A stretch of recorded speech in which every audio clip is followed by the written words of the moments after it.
नेपालको संविधानले निर्दिष्ट गरे बमोजिम प्रत्येक स्थानीय तहले असार 10 गतेभित्र आफ्नो वार्षिक नीति तथा कार्यक्रम तथा बजेट प्रस्तुत गर्नुपर्ने संवैधानिक व्यवस्था छ। त्यसै अनुरूप माथागढी गाउँपालिकाले पनि आगामी आर्थिक वर्ष 78-79 वार्षिक नीति तथा कार्यक्रम र बजेट आज यहाँहरूमा प्रस्तुत गर्न गइरहेको छ। यो गरिमामय गाउँसभाको अध्यक्षताको आसन ग्रहण गरिदिन माथागढी गाउँपालिकाका अध्यक्ष एवं गाउँसभाका सभाध्यक्ष आदरणीय श्री सन्तोष कुमार थापाजीलाई हार्दिक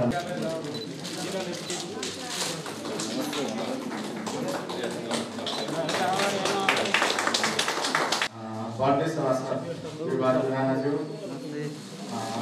त्यसै गाउँपालिकाका उपाध्यक्षज्यू, 8 वडाका अध्यक्षज्यूहरू, यस गाउँसभाका सदस्यज्यूहरू, विभिन्न राजनीतिक दलबाट राजनीतिक दलका पार्टीबाट आउनुभएका प्रमुख तथा प्रतिनिधिज्यूहरू, यस कार्यक्रममा उपस्थित हुनुभएका पत्रकारज्यूहरू, यसै माथागढी गाउँपालिकाका विभिन्न विद्यालयबाट उपस्थित हुनुभएका प्रमुख तथा प्रतिनिधिज्यूहरू, माथागढी गाउँपालिकाका सम्पूर्ण कर्मचारीज्यूहरू र उपस्थित सम्पूर्ण महानुभावहरू, सर्वप्रथम त माथागढी 9औं गाउँसभामा उपस्थित भएर यस गाउँसभालाई सम्पन्न गर्नको लागि सहयोग गरिदिनु हुनको लागि उपस्थित भएर यहाँ आइदिनु भएको छ। त्यसको लागि मैले व्यक्तिगत तर्फबाट र माथागढी गाउँपालिकाको तर्फबाट धेरै स्वागत गर्न चाहन्छु। आज हामी माथागढी गाउँपालिकाको 9औं गाउँसभामा उपस्थित भएका छौँ। यस कार्यक्रममा विभिन्न कार्यक्रमहरू रहेका छन्। हामीले माथागढी गाउँपालिकाको विभिन्न 8 वडामा जुन हामी नीति तथा कार्यक्रमहरू बनाउनको लागि 7वटा चरण पार गर्दै आज हामी प्रस्तुतिकरण जुन नीति तथा कार्यक्रम बनाउनको लागि, बजेट बनाउनको लागि, योजना बनाउनको लागि जुन हामी लागि परेका थियौं त्यो सम्पन्न गर्नको लागि आज हामी यहाँ उपस्थित भएका छौं। नीति तथा कार्यक्रमहरू अब हजुरहरुकोमा प्रस्तुत हुनेछ। त्यो नीति तथा कार्यक्रमले माथागढी गाउँपालिकाको नाराले भने चाहिँ समृद्ध माथागढी हाम्रो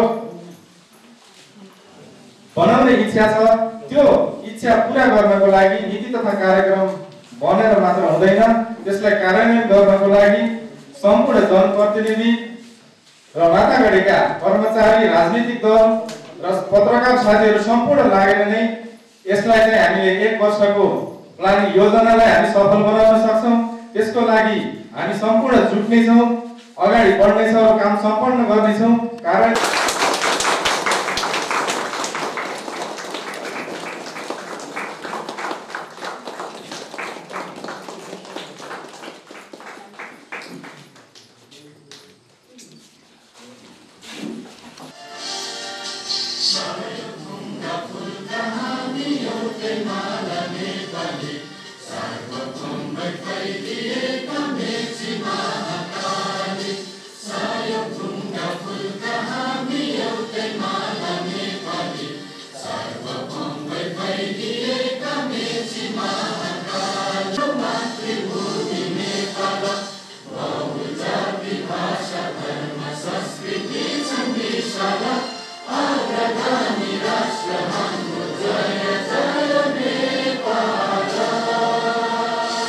गाउँसभा सञ्चालन गरिदिउन पनि म यो गाउँसभाका सभाध्यक्ष श्री निर्मला भट्टराईलाई हार्दिक अनुरोध गर्दछु।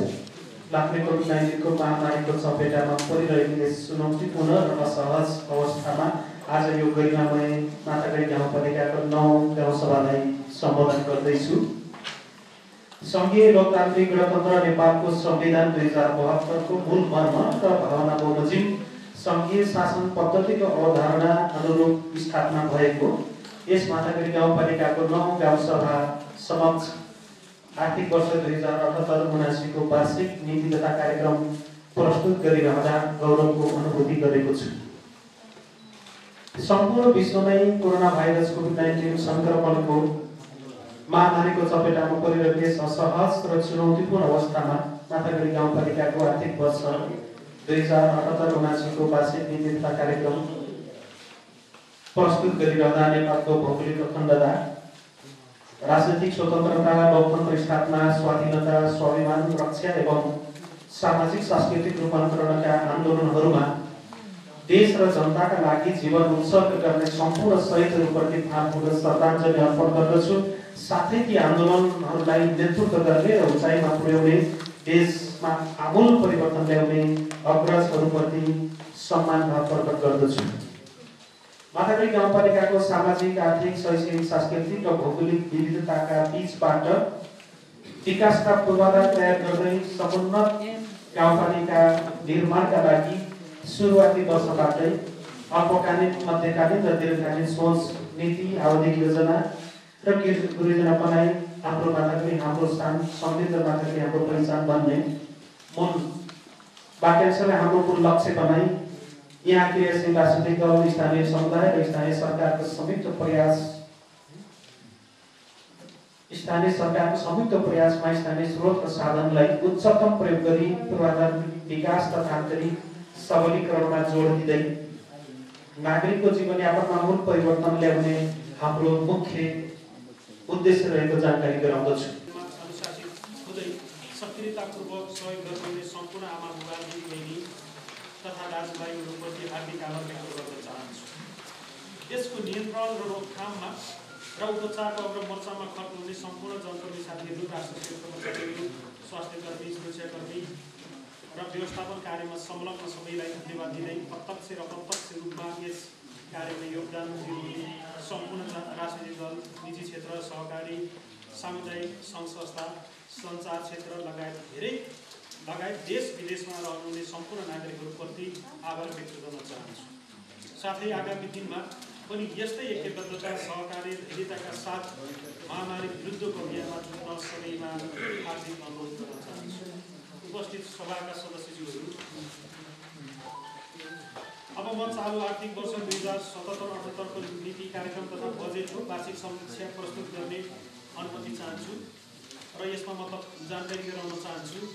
हामीले यो वार्षिक समीक्षाको प्रतिवेदन तयार गर्दै गर्दा हाम्रा धेरै जसो कार्यक्रमहरू, योजनाहरू सम्पन्न भइसकेको तर त्यो अन्तिम फरफारक नभइसकेको कारण त्यसमा हामी राख्न सकेका छैनौँ। त्यसलाई हाम्रो अन्तिम प्रतिवेदन आइसकेपछि हाम्रो वार्षिक बजेटको पुस्तकमा यो समावेश गरिने नै छ, त्यो जानकारी गराउन चाहन्छु। एक, आर्थिक विकास क्षेत्र, कृषि सेवा उपक्षेत्र क, कृषि प्रसार कार्यक्रम अन्तर्गत 50% अनुदानमा विभिन्न तरकारी डिभिजन वितरण गरिएको छ। एक गाउँ एक उत्पादन कार्यक्रम अन्तर्गत वडा नम्बर 1 मा कुरिलो च्याउ, वडा नम्बर 4 मा खुर्सानी, वडा नम्बर 7 मा आलु पकेट कार्यक्रम सञ्चालन गरिएको छ। वडा नम्बर 5 मा बेमौसमी धनिया खेती कार्यक्रम सञ्चालन गरिएको छ।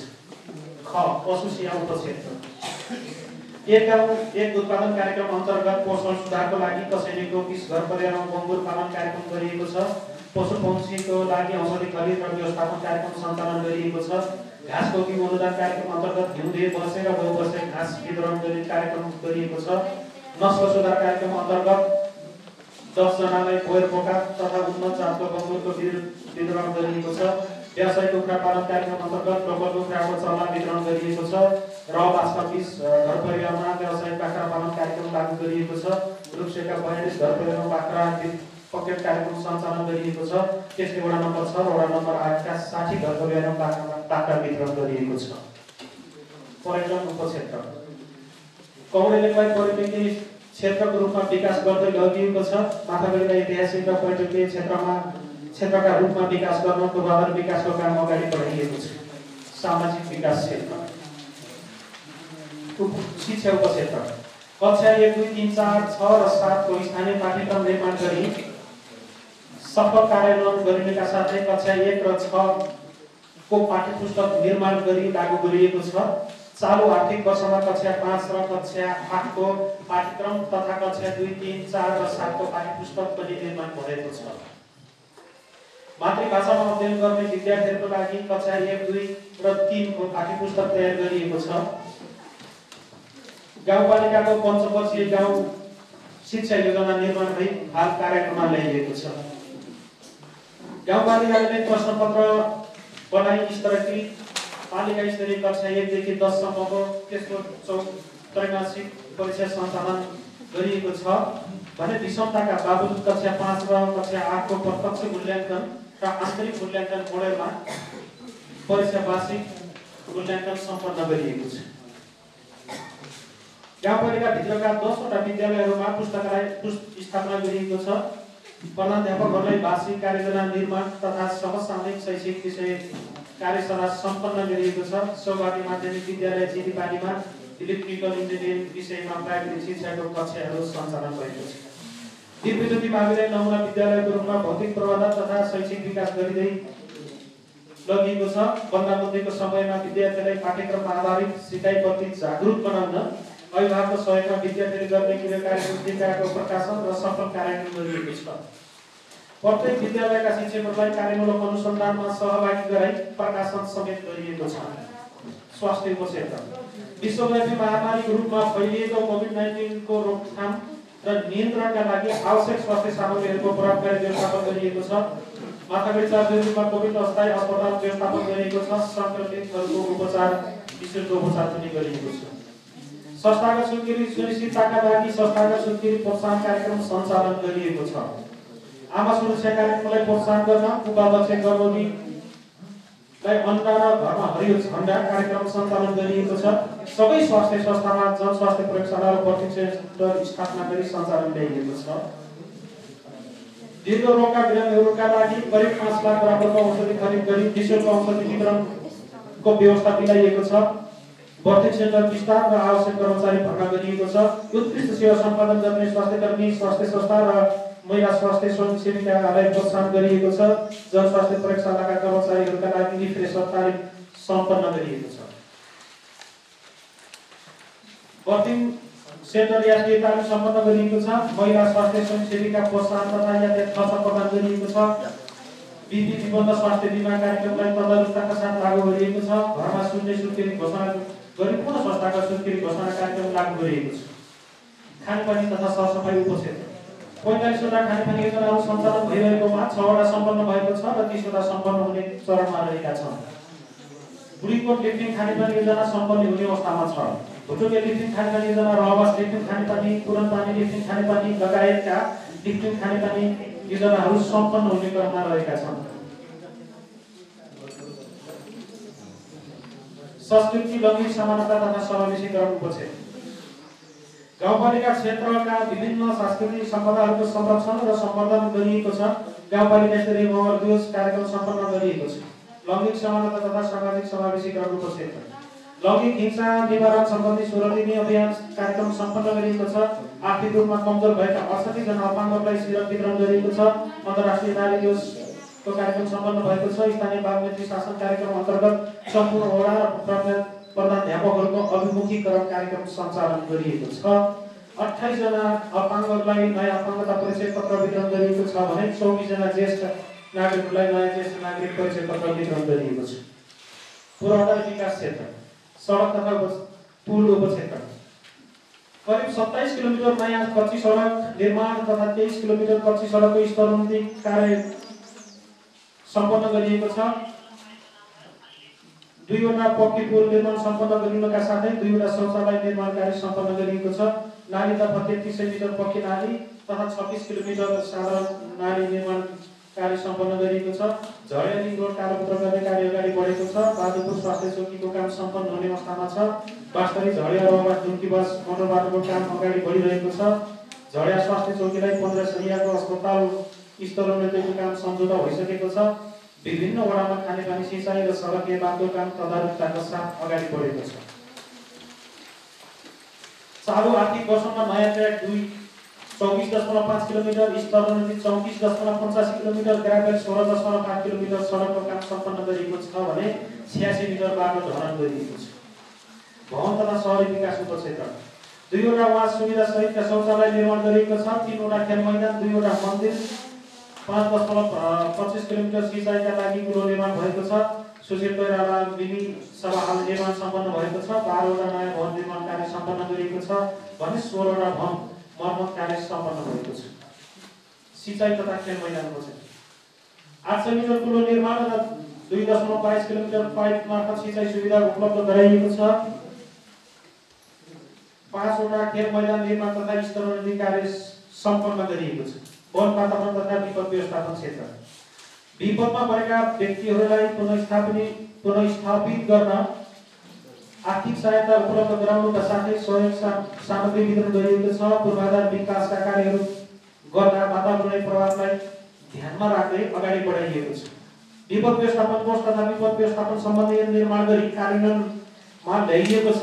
पहिरो व्यवस्थापन गर्न तारजाली वितरण गरिएको छ। विपदमा परेका जनतालाई राहत उपलब्ध गराइएको छ। संस्थागत विकास सेवा प्रवाह सुशासन क्षेत्र गाउँपालिकाबाट प्रदान गरिने सेवा प्रवाहलाई पारदर्शी उत्तरदायी बनाउन विद्युतीय सुशासन प्रणाली अवलम्बन गरिएको छ। उपभोक्ता हित संरक्षण गर्न समयानुकूल बजार अनुगमन कार्यलाई निरन्तरता दिइएको छ। नागरिकको सूचना प्राप्त गर्ने हकको सुनिश्चित गर्न गाउँपालिकाका प्रत्येक क्रियाकलापलाई वेबसाइट तथा सामाजिक सञ्जाल मार्फत सार्वजनिकीकरण गरिएको छ। अपाङ्गता भएका व्यक्ति एवं ज्येष्ठ नागरिकका अधिकार सुनिश्चित गर्नका लागि 340 वटा ज्येष्ठ नागरिक परिचय पत्र एवं 68 वटा अपाङ्ग परिचय पत्र वितरण गरिएको छ। खर्च छानो विस्तारण कार्यक्रम अन्तर्गत 90 घरधुरीलाई 25,000 का जस्तामा खरिद गरी खरिद कार्यमा सहयोग गरी नगद र रकम उपलब्ध गराइएको छ। गाउँपालिका सदस्य स्वर्गीय निर्मल थापाको सन्ततिको समुचित शिक्षा दीक्षाको प्रबन्धनका लागि रु 3 लाख सहयोग रकम उपलब्ध गराइएको छ। हस्तलिखित व्यक्तिगत घटना दर्ता अभिलेखिता रहेका 34,978 घटना दर्ता डिजिटाइजेसन गरिएको छ। सामाजिक सुरक्षा भत्ता प्राप्त गर्ने सम्पूर्ण लाभग्राहीहरूको विवरण MIS प्रणालीमा प्रविष्ट गरिएको छ। सामाजिक सुरक्षा भत्ता प्राप्त गर्ने 2703 जना लाभग्राहीहरूको बैंक मार्फत भत्ता वितरण गरिएको छ। वडा नम्बर 8 मा अनलाइन व्यक्तिगत घटना दर्ता प्रणाली सुरु गरिएको छ। रोजगार सेवा केन्द्रबाट युवा रोजगारीको लागि विभिन्न वडामा गरिएका काममा 63 जना श्रमिक र कामका लागि पारिश्रमिकमा 40 जना गरी 103 जनाले रोजगार प्राप्त गरेका छन्। श्रीमान गाउँ सभाका सभामुखज्यू, अब म आर्थिक वर्ष 2078-79 को नीति कार्यक्रम तथा बजेटको सोच, लक्ष्य र अपेक्षित उपलब्धि प्रस्तुत गर्न अनुमति चाहन्छु। सोच, लक्ष्य, उद्देश्य र अपेक्षित उपलब्धि। सोच: कोभिड-19 महामारीको विषम परिस्थितिमा आम नागरिकको स्वास्थ्यलाई प्राथमिकतामा राख्दै गाउँपालिकाको आर्थिक, भौतिक, सामाजिक, शैक्षिक एवं सांस्कृतिक क्षेत्रहरूको समन्वयात्मक विकास गर्दै स्थानीय स्रोत साधनको उच्चतम सदुपयोग गरी आम नागरिकको जीवन स्तर विकास। लक्ष्य: 2078-79 को नीति तथा कार्यक्रमका लक्ष्यहरू निम्नानुसार रहेको ब्यौरा प्रस्तुत गर्न चाहन्छु।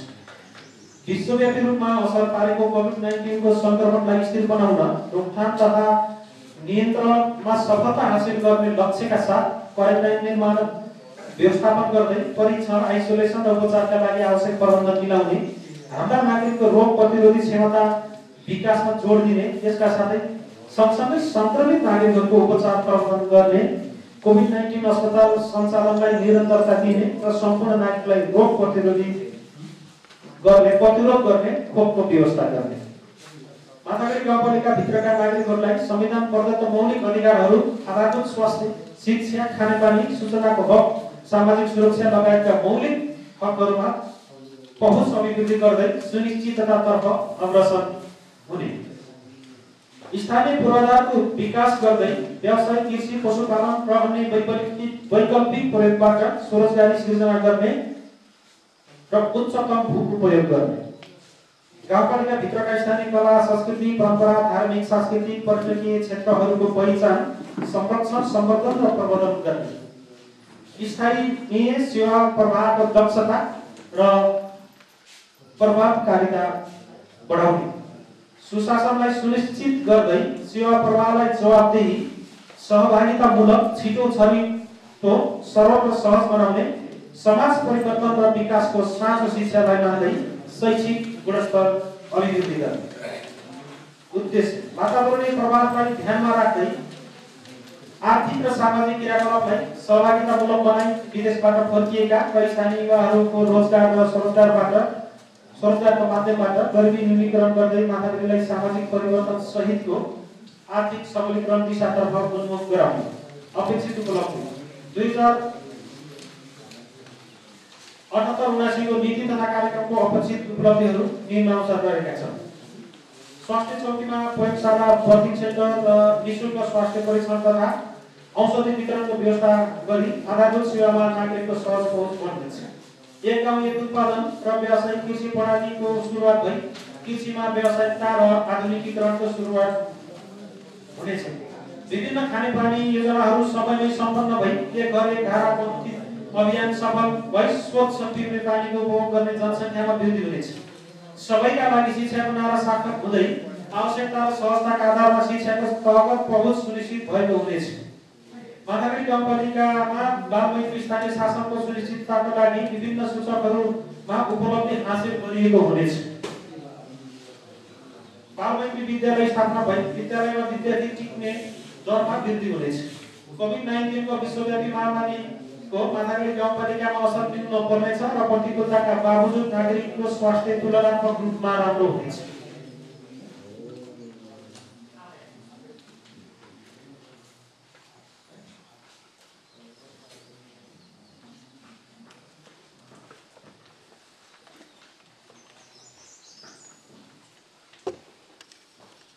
निःशुल्क उपचारमा पहुँच पुग्नेछ। आदरणीय सभामुखज्यू, कर्मकर्ताज्यू तथा सदस्यज्यूहरू, अब म आगामी आर्थिक वर्ष 2078-79 को नीति तथा कार्यक्रम तर्जुमा गर्दा अवलम्बन गरिएका आधारहरूका बारेमा संक्षिप्त जानकारी गराउन चाहन्छु। माथागुरी गाउँपालिकाको आर्थिक वर्ष 2078-79 को नीति तथा कार्यक्रम तयार गर्दा दिएका आधारहरू लिइएको छ।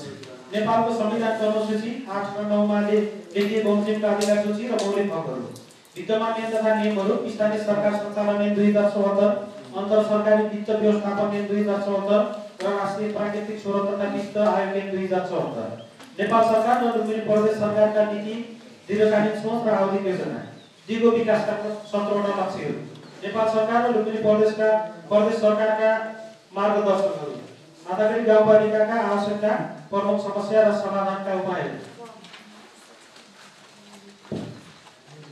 गाउँपालिकाले तयार गरेको वस्तुगत विवरण र विभिन्न आवधिक योजनाहरू। गाउँपालिकाले आगामी वर्ष 2078-79 को नीति तथा कार्यक्रम निर्माण गर्दा दिएका आधारमा योजनालाई प्राथमिकीकरण गर्ने गरी यो नीति तथा कार्यक्रम बनाइएको छ। विश्वव्यापी महामारी कोभिड-19बाट पालिकाका नागरिकलाई सुरक्षित राख्ने कार्यक्रमहरू, रोकथाम, नियन्त्रण, व्यवस्थापन र उपचार, गरिबी निवारणमा प्रत्यक्ष योगदान पुग्ने रोजगारी र आय आर्जनका कार्यक्रमहरू, नागरिकलाई प्रत्यक्ष रूपमा लाभ हुने, आमदानी बढ्ने र रोजगार वृद्धि हुने कार्यक्रमहरू, उत्पादनमूलक तथा छिटो प्रतिफल दिने कार्यक्रमहरू, स्थानीय साधन र स्रोतको उच्चतम प्रयोग गर्ने कार्यक्रमहरू, स्थानीय लागत सहभागिता जुट्ने कार्यक्रमहरू, समावेशी विकास र लैङ्गिक समानतामा योगदान पुर्याउने कार्यक्रमहरू, दिगो विकास र वातावरण संरक्षण गर्ने कार्यक्रमहरू, स्थानीय कला, संस्कृति र परम्पराको संरक्षण गर्ने कार्यक्रमहरू, भौगोलिक विकटता कम गरी स्थानीय आवश्यकता पूरा गर्ने कार्यक्रमहरू, राजस्वको सिर्जना, परिचालन तथा दायरा वृद्धि हुने कार्यक्रमहरू।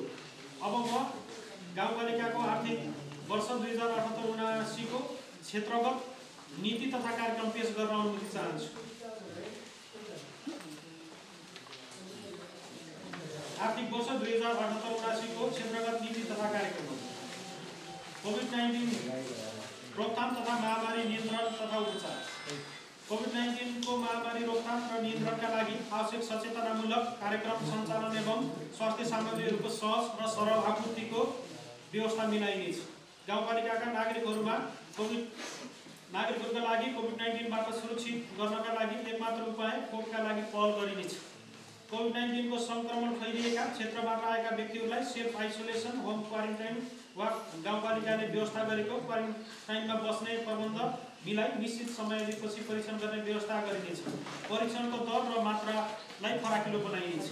गाउँपालिकाभित्र कोरोना संक्रमणका कारण कुनै पनि नागरिकको दुर्भाग्यवश मृत्यु हुन गएमा काजक्रिया र सहयोग बापत एकमुष्ट रु 35,000 उपलब्ध गराउने कार्यक्रमलाई निरन्तरता दिइनेछ।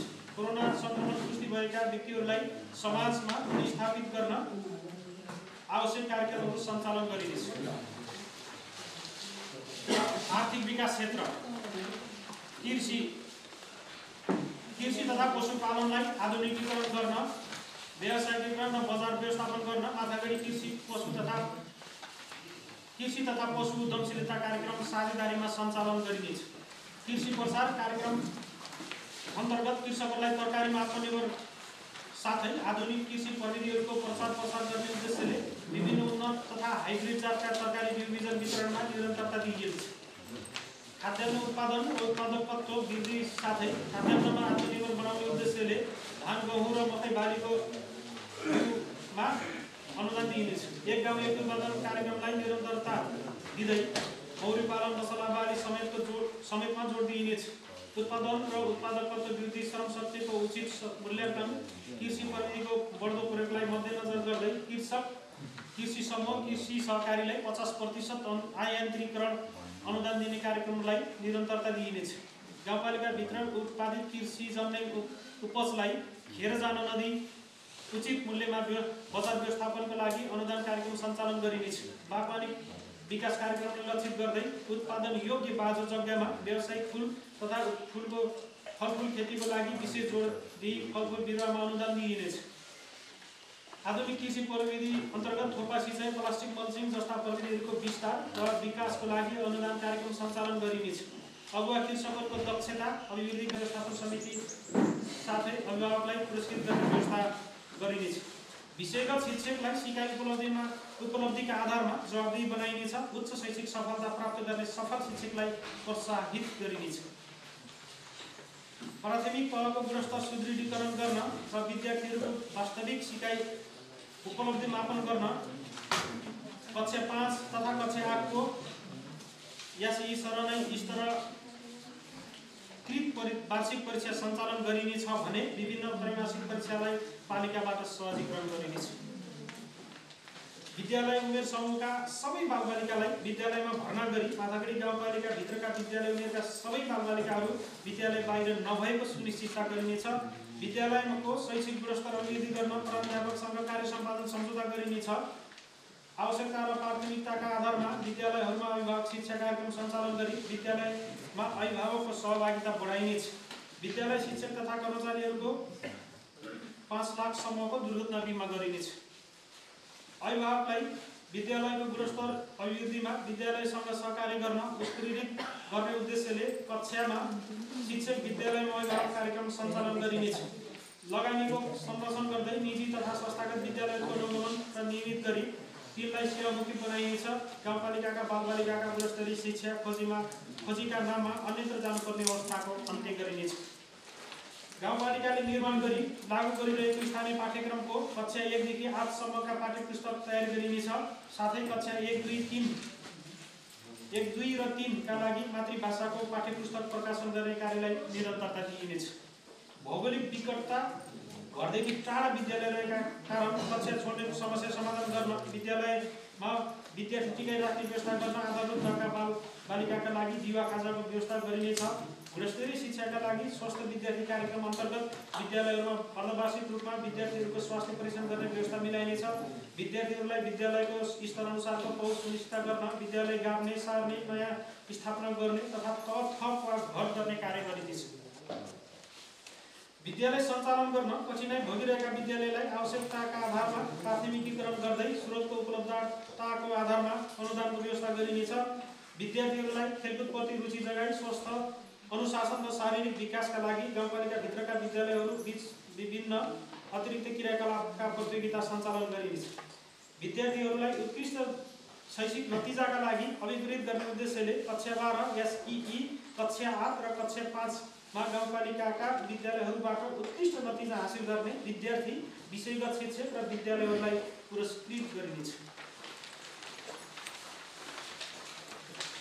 विद्यालय व्यवस्थापन समिति प्राध्यापक र शिक्षकहरूको क्षमता अभिवृद्धिका लागि विभिन्न विषयगत तथा प्रविधि सम्बन्धी तालिम सञ्चालन गरिनेछ। विद्यालयहरूमा बाल क्लब गठन गरी विभिन्न अतिरिक्त क्रियाकलापहरू सञ्चालन गरिनेछ। बालबालिकाहरूको भर्ना दर बढाउन तल्ला कक्षाहरूको भुइँ बसाई व्यवस्थापन गर्दै लगिनेछ।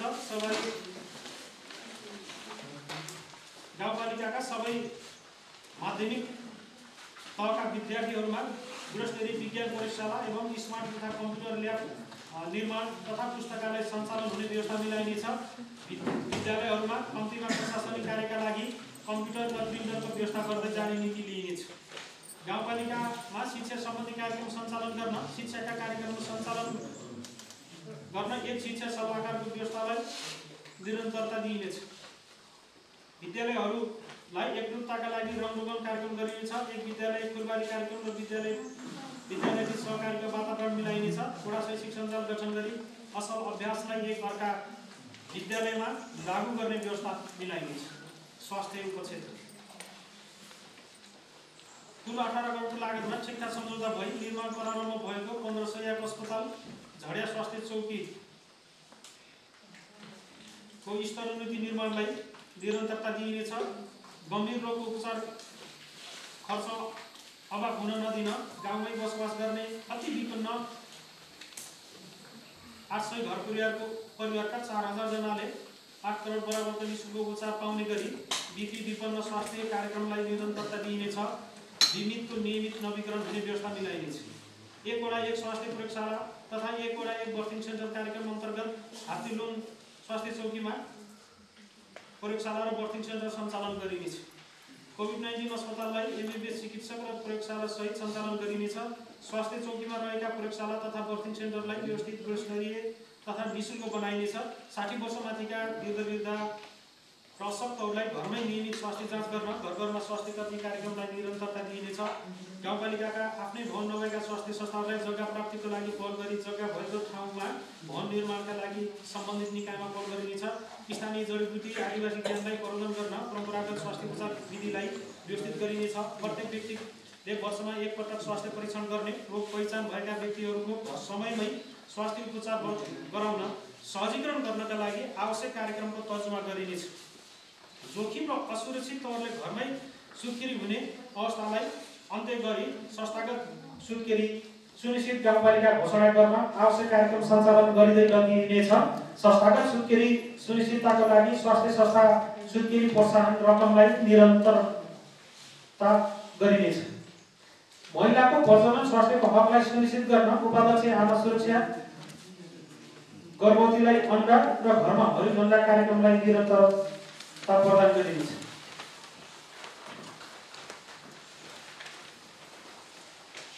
गाउँपालिका भित्रका सम्पूर्ण विद्यालयहरूमा विद्यालय स्वास्थ्य तथा पोषण र सरसफाइ कार्यक्रमलाई निरन्तरता दिइनेछ। माध्यमिक तहमा प्रजनन स्वास्थ्य एवं शिक्षासँग सम्बन्धित विषयका आधार कक्षाहरू सम्बन्धित वडाका स्वास्थ्य कर्मीहरूबाट महिनाको कम्तीमा एक पटक अन्तर्क्रियात्मक कक्षा सञ्चालन गरिने व्यवस्था मिलाइनेछ। सर्ने तथा नसर्ने रोगको न्यूनीकरण गर्न आवश्यक कार्यक्रमको प्रबन्धन गर्दै मद्यपान र स्फूर्तिजन्य पदार्थ बिक्री वितरणलाई निरुत्साहित गर्नको लागि सचेतना कार्यक्रम सञ्चालन गरिनेछ।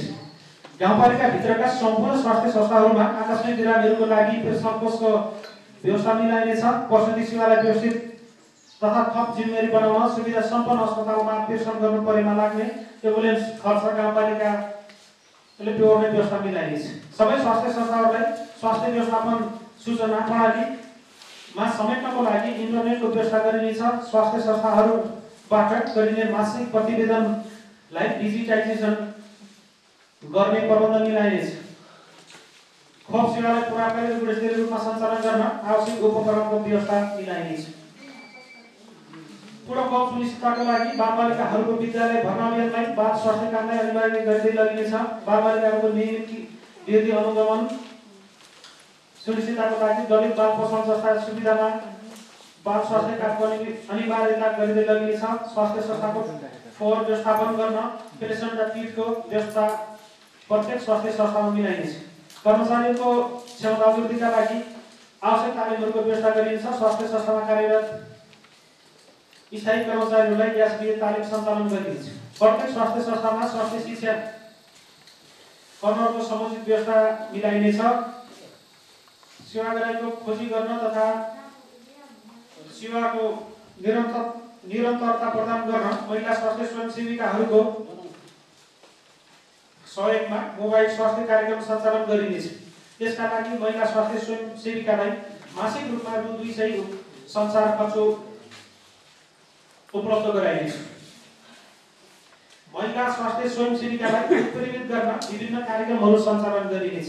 माथागढी गाउँपालिका भित्रका वडाहरूमा महिलाहरूलाई स्वास्थ्य संस्थामा सुत्केरी हुने वातावरण सुनिश्चित गर्दै क्रमशः घरमा सुन्ने सुत्केरी पालिका घोषणा सुनिश्चित गरिनेछ। कोभिड-19 तथा अन्य महामारी रोकथाम तथा नियन्त्रणको लागि भौतिक पूर्वाधार तथा जनशक्तिको व्यवस्थापन गर्दै कोभिड-19 अस्थायी अस्पताललाई नियमित रूपमा सञ्चालन गर्ने व्यवस्था मिलाइनेछ। कोभिड-19 रोगको महामारीलाई समुदायमा फैलिन नदिन CICT टिमलाई व्यवस्थित गरी महामारीलाई नियन्त्रण गरिनेछ।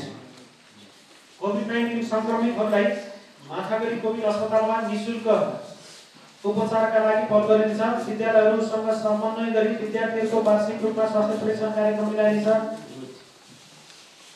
वर्ष उमेर पुगेका महिला स्वास्थ्य स्वयंसेविकाहरू 60 वर्ष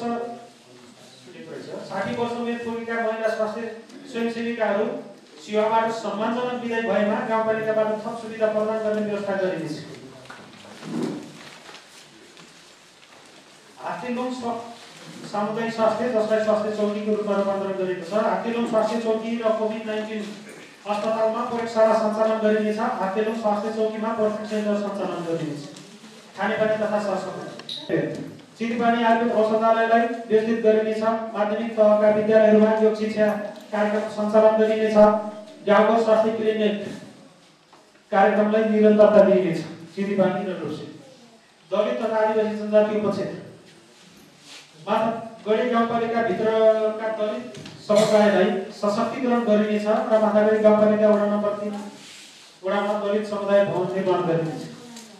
मागमा आधारित कार्यक्रम सञ्चालन गरिनेछ। महिला बालबालिका अपङ्ग तथा सामाजिक सुरक्षा उपक्षेत्र वडा नम्बर गाउँपालिका स्तरीय बाल क्लबको गठनमा निरन्तरता दिँदै बाल विवाह रोकथाम तथा अन्त्यका लागि बालिका लक्षित शैक्षिक सहायता बिमा बचत कार्यक्रम लागू गरी प्रत्येक वडा तथा माध्यमिक विद्यालयहरूमा बाल विवाह छाउपडी प्रथा जस्ता कुप्रथा सम्बन्धी सचेतनामूलक अभियान सञ्चालन गरिनेछ। बाल अधिकारको संरक्षण प्रवर्धन र नियमन गर्न स्थानीय तहमा बाल कल्याण अधिकारी तोक्ने तथा हिंसा पीडित बालबालिकाको लागि निःशुल्क कानुनी सहायताको व्यवस्था मिलाइनेछ। ठुलो पार्न जोगाउन स्थानीय तहको पहलमा विभिन्न सामुदायिक संघको समन्वयमा सचेतनामूलक कार्यक्रम सञ्चालन गरिन्छ।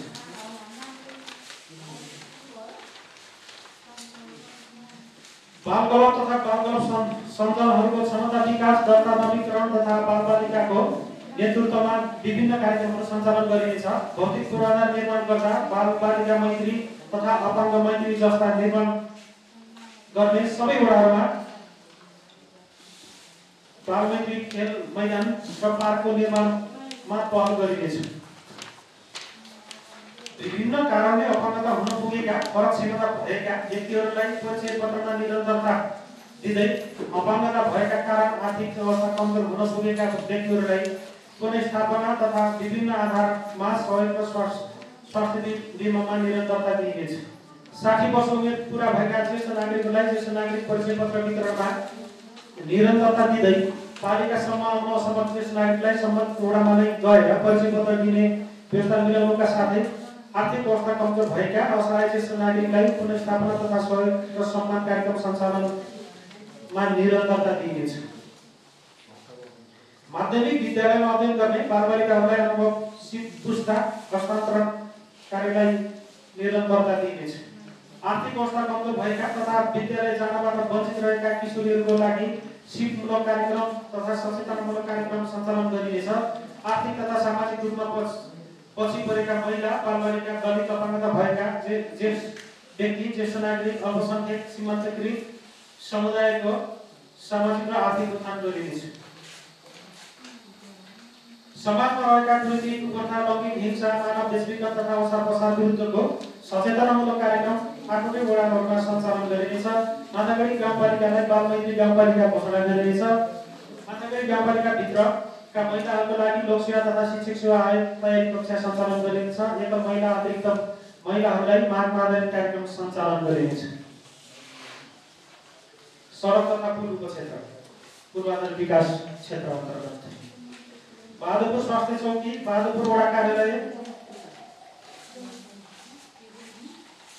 यो भवनतिर हो। कुल 2 नम्बरबाट कुल 9 करोडको लागतमा माथागढी गाउँपालिकाको यो 2वटा चाहिँ भवन तथा शहरी विकास क्षेत्र उपक्षेत्रमा चाहिँ पर्छ। म 3बाट सुरु गरेँ। गाउँपालिकाको गौरव योजनाको रूपमा रहेको 2 प्रदेश जोड्ने बास्तरी झडिया रवास दुम्कीवास सडकमा 4 करोड 16 लाख विनियोजन गरी कालोपत्र गरिनेछ। सराई 1 लेबर सडकलाई कालोपत्र गरिनेछ। गाउँपालिकाको गौरव योजनाको रूपमा रहेको झडिया केरोली बहादुरपुर जोड्ने गैराबारी स्वास्थ्य चौकी वडा कार्यालय र थानसिंह जग्गा सडकलाई 1 करोड 50 लाखको लागतमा स्तरोन्नति गरिनेछ। 2 जिल्ला जोड्ने झडिया गोठारी सुनौर महेशपुर सडक स्तरोन्नति गरिनेछ। 5 वर्षे सडक दुर्योजना तयार गर्दै गाउँपालिकाको स्तरोन्नति र कालोपत्र गर्दै लगिनेछ। स्थानीय आवश्यकता एवं उपलब्ध स्रोत साधनका आधारमा पूर्वाधार निर्माण एवं विकासका कार्यहरू अगाडि बढाइनेछ। यस आर्थिक वर्षमा निर्माण गरिएका कच्ची सडकहरूको स्तरोन्नति तथा नाली निर्माण गर्ने कार्यलाई प्राथमिकताका साथ अगाडि बढाइनेछ। सर्वोन्मुख गाउँपालिकाका क्षेत्रहरूमा ढल निर्माण कार्यलाई प्राथमिकताका साथ अगाडि बढाइनेछ। वडादेखि गाउँपालिका केन्द्र जोड्ने सडकहरू स्तरोन्नति गरिनेछ भने कृषि सडक सहायक सडकहरू सुधार गर्दै नयाँ ट्र्याक गरिनेछ। झोलुङ्गे पुल तथा तरस पुलको निर्माण र संरक्षणको लागि आवश्यक पहल गरिनेछ। भवन तथा शहरी विकास उपक्षेत्र ठुला योजनाको मर्मत र व्यवस्थापन गर्न 5 लाख भन्दा ठुला योजनाहरूमा विनियोजित रकमबाट 4% मर्मत सम्भार शुल्क काटिनेछ र सो रकम मर्मत सम्भार कोषमा जम्मा हुने व्यवस्था मिलाइनेछ। कर्मागत निर्माणमा रहेका वडा कार्यालय भवन स्वास्थ्य चौकी भवन सामुदायिक भवन विद्यालय भवनहरू र गाउँपालिकाको प्रशासनिक भवन निर्माण गरिनेछ। गाउँपालिकाभित्र असहाय वृद्ध सडक सार्वजनिकहरूको हेरचाह गर्नका लागि एक स्याहार केन्द्र स्थापना गर्ने कार्यलाई अगाडि बढाइनेछ। विगतका वर्षहरूदेखि नै सञ्चालित खर्च छानो विस्थापन कार्यक्रमलाई निरन्तरता दिइनेछ। बहादुरपुर स्वास्थ्य चौकी बहादुरपुर वडा कार्यालय हात्तीलुङ र गोठारी वडा कार्यालय भवन यस आर्थिक वर्षमा सम्पन्न गरिनेछ। कुल 9 करोड लागतमा माथागढी गाउँपालिकाको प्रशासकीय भवन यस आर्थिक वर्षमा निर्माण प्रारम्भ गरिनेछ। ऊर्जा तथा साना जलविद्युत क्षेत्र यो उपक्षेत्र हो। उज्यालो माथागढी कार्यक्रमलाई सार्थक ल्याउन विद्युत पहुँच नपुगेका क्षेत्रहरूमा विद्युत विस्तार गरिनेछ। केन्द्रीय प्रसारण लाइन नपुगेका लघु जलविद्युत आयोजनाबाट सेवा लिइरहेका वडा नम्बर 5 लगायतका वडाहरूमा केन्द्रीय प्रसारण लाइन जोडिनेछ।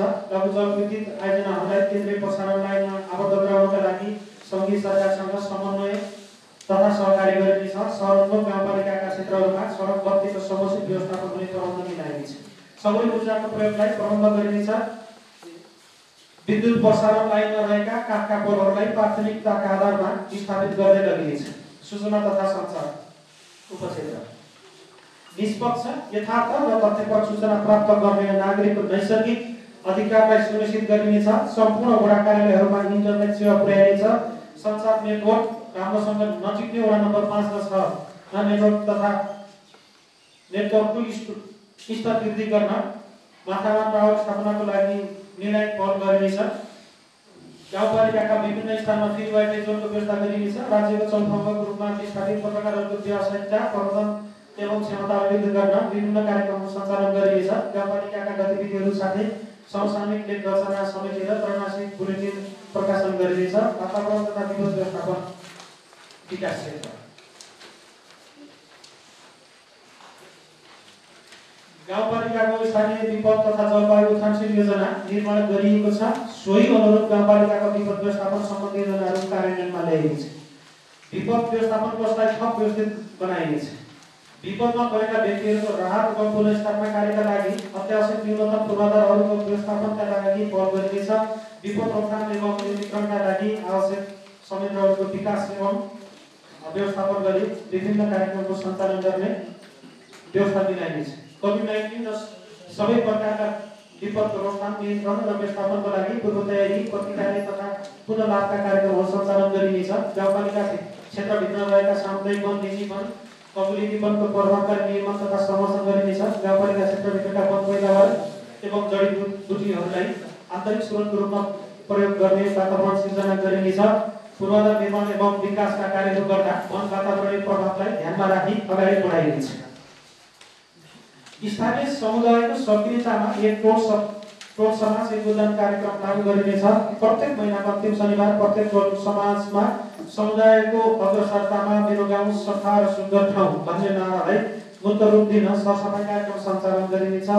स्थानीय खोलाबाट प्राप्त हुने गिट्टी, बालुवा, ढुङ्गा आदिलाई गाउँपालिकाको आन्तरिक स्रोतका रूपमा प्रयोग गर्न प्रारम्भिक वातावरणीय परीक्षण गरी बिक्री वितरण गर्ने व्यवस्था मिलाइनेछ।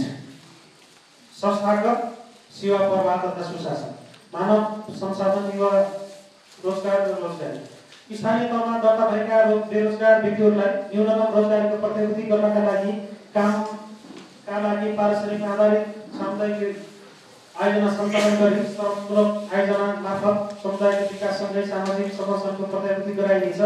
सार्वजनिक क्षेत्रका निर्माणका कार्यक्रम तथा आयोजनामा प्रत्येक आर्थिक वर्षमा सिर्जना हुन सक्ने रोजगारी सम्बन्धी अवसरको सङ्कलन गरी श्रमको प्रतिनिधि गराइनेछ। कोभिड-19 को प्रभावले रोजगारी गुमाएका तथा आय आर्जनको अवसर नपाएका व्यक्तिहरूलाई रोजगार सेवा केन्द्रमा सूचीकृत हुन प्रोत्साहन गरिने र विभिन्न आयोजनामा सिर्जना हुने रोजगारीको अवसर मिलाइनेछ।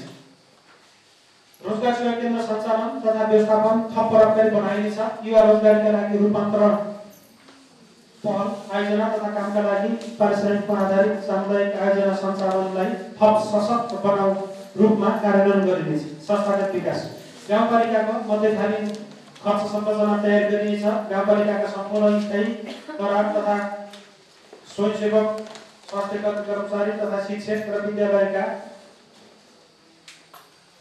कर्मचारीहरूको प्रति व्यक्ति रु 5 लाख बराबरको दुर्घटना बिमा गरिनेछ। गाउँपालिकाबाट प्रदान गरिने सेवा प्रवाह जवाबदेही उत्तरदायी बनाउन गाउँपालिकामा नागरिक सहायता कक्षको व्यवस्था मिलाइनेछ। कर्मचारी तन्त्रलाई अनुशासित, जवाबदेही र उत्तरदायी बनाउन कार्य सम्पादन सम्झौता गरिनेछ। डिजिटल हाजिरी मेसिन सबै वडा कार्यालय, स्वास्थ्य संस्था र विद्यालयहरूमा जडान गरिनेछ, त्यसलाई कार्यान्वयन गरिनेछ। गाउँपालिकाहरूबाट आमद गरिने ठेक्का पट्टालाई थप व्यवस्थित गर्न ई-बिलिङ लागू गरिएको छ, त्यसलाई निरन्तरता दिइनेछ। ई-बिलिङलाई प्रभावकारी, सरल र सहज बनाउन कर्मचारीलाई आवश्यक तालिम प्रदान गरिनेछ। गाउँपालिकाबाट गरिने भुक्तानीलाई पारदर्शी बनाउन बैङ्किङ प्रणालीमा अनिवार्य रूपमा आबद्ध गरिनेछ। कर्मचारीहरूलाई विभिन्न तालिम, अन्तर्क्रियात्मक कार्यक्रम, भ्रमण, प्रसाद एवं दण्ड र पुरस्कारको व्यवस्था गरी सेवा करले होइन प्रहरले भन्ने भावनाको विकास गराई जवाबदेही र उत्तरदायी प्रशासनिक संयन्त्रको विकास गरी प्रभावकारी सेवा प्रवाह गर्ने वातावरण मिलाइनेछ। प्रशासन र राजनीति एउटै सिक्काका दुई पाटा हुन् भन्ने यथार्थलाई ध्यानमा राख्दै कर्मचारी र जनप्रतिनिधिहरूको सुमधुर सम्बन्धलाई थप मजबुत बनाउन समय-समयमा अन्तर्क्रियात्मक कार्यक्रम, भ्रमण गोष्ठीहरू सञ्चालन गरिनेछ। छिमेकी स्थानीय तहसँगको अन्तर्सम्बन्धलाई समन्वय, सहकारी र सहयोगका आधारमा थप मजबुत बनाइनेछ। छिमेकका असल अभ्यासहरूलाई कार्यान्वयनमा ल्याइनेछ।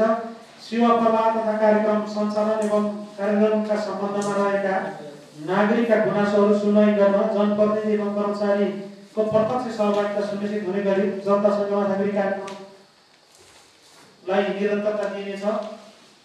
विकासका कार्यक्रमहरूलाई प्राथमिकीकरण गरी योजना छनौट गर्ने कार्यलाई सहज, सरल र प्रभावकारी बनाउन योजना बैंकको स्थापना गरिनेछ। प्रभावकारी योजना निर्माण कार्यलाई सहयोग पुर्याउन एक विकास सल्लाहकार बोर्डको गठन समेत गरिनेछ। गाउँपालिकाका कर्मचारीहरूको निवृत्ति भरण कार्यक्रमलाई व्यवस्थित गर्न कर्मचारी कल्याण कोषको स्थापना र सञ्चालन गरिनेछ। उक्त कोषमा वार्षिक रूपमा निश्चित रकम जम्मा गरिने व्यवस्था गरिनेछ। कर्मचारीहरूको मनोबल बढाई सेवा प्रवाह प्रति उत्प्रेरित बनाउन विभिन्न मौद्रिक तथा गैर मौद्रिक प्रोत्साहन गरिनेछ। प्रत्येक वर्ष कार्य सम्पादनका आधारमा उत्कृष्ट कर्मचारी, स्वास्थ्यकर्मी तथा शिक्षकलाई पुरस्कृत गरिनेछ। Right man in the right place को अवधारणालाई सार्थक बनाई प्रभावकारी रूपमा कार्य सम्पादन हुने वातावरण बनाउन गाउँपालिकाको संगठन तथा व्यवस्थापन सर्वेक्षण गरिनेछ। प्रदेश सरकार, संघीय सरकार तथा अन्य साझेदारी संस्थाको सहकार्य समन्वयमा अझ बढी थप व्यवस्थित गरिनेछ। न्याय तथा न्याय प्रणाली अन्यायमा परेका जनतालाई निष्पक्ष, सहज र समय न्यायको प्रतिभूति दिन विभिन्न तालिमहरू सञ्चालन गरी न्यायिक समितिको दक्षता वृद्धि गरिनेछ। निर्माणकर्तालाई न्यायिक सेवा सम्बन्धी आधारभूत तालिम प्रदान गरी प्रभावकारी रूपमा न्याय सम्पादन हुने व्यवस्था मिलाइनेछ। न्यायिक समितिका कामकाजलाई प्रभावकारी बनाउन न्याय सेवाको कर्मचारी व्यवस्थापन गर्ने प्रबन्ध मिलाइनेछ। न्याय सम्पादनका सिलसिलामा गरिएका निर्णयहरूको डिजिटल माध्यमबाट अभिलेखीकरण गर्ने व्यवस्था मिलाइनेछ। अन्त्यमा हाम्रा सामु आगामी आर्थिक 5 वर्ष कार्यकालको अन्तिम वर्षका रूपमा रहनेछ। नीति कार्यक्रम आफैमा साधन होइन, तर स्तरीय नीति तथा प्रभावकारी कार्यक्रमको कार्यान्वयन हाम्रा सामु अवसर र चुनौती दुवैका रूपमा रहनेछन्।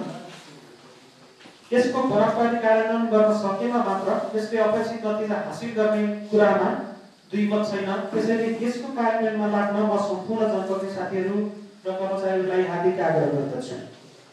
गाउँपालिकाको न्यून आन्तरिक आय स्रोतका कारण गाउँपालिकाका सम्पूर्ण नीति तथा कार्यक्रमहरू सङ्घीय एवं प्रादेशिक सरकारबाट प्राप्त हुने अनुदानमा निर्भर रहेको कुरा यहाँहरू समक्ष विदितै छ।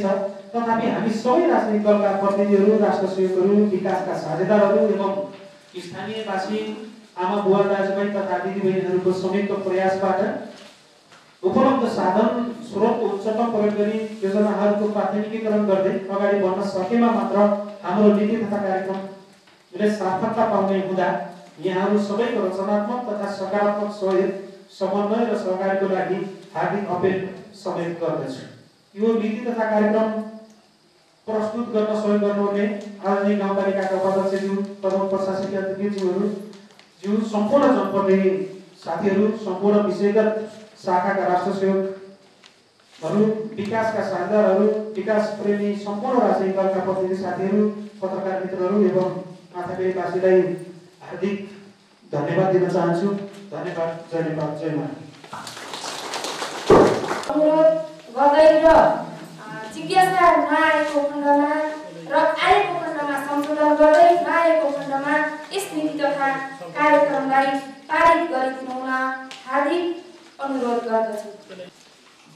पालिकाको गाउँ सभा सञ्चालन सम्बन्धी कार्यविधि भन्दा पनि कता फरक गरेका छौँ र यसपछि म माथागढी गाउँपालिकाको आर्थिक वर्ष 2078-79 को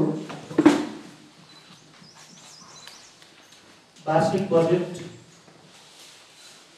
योजना तथा कार्यक्रम यस गरिमामय सभामा प्रस्तुत गर्नको लागि यस सभाका सदस्य तथा माथागढी गाउँपालिकाका उपाध्यक्ष निर्मला भट्टराईज्यूलाई आग्रह गर्छु र म तपाईँलाई जानकारी गराउँछु। हाम्रो कार्यसूची अनुसार यो नीति तथा कार्यक्रम बजेट सन्दर्भमा मन्द सत्रमा पछि छलफल हुनेछ र त्यसमा हामीले नीति तथा कार्यक्रमको अन्य विनियोजन विधेयक आर्थिक विदेश सभाका सदस्य तथा माथागढी गाउँपालिकाका अध्यक्ष निर्मला भट्टराईज्यूलाई आग्रह गर्दछु।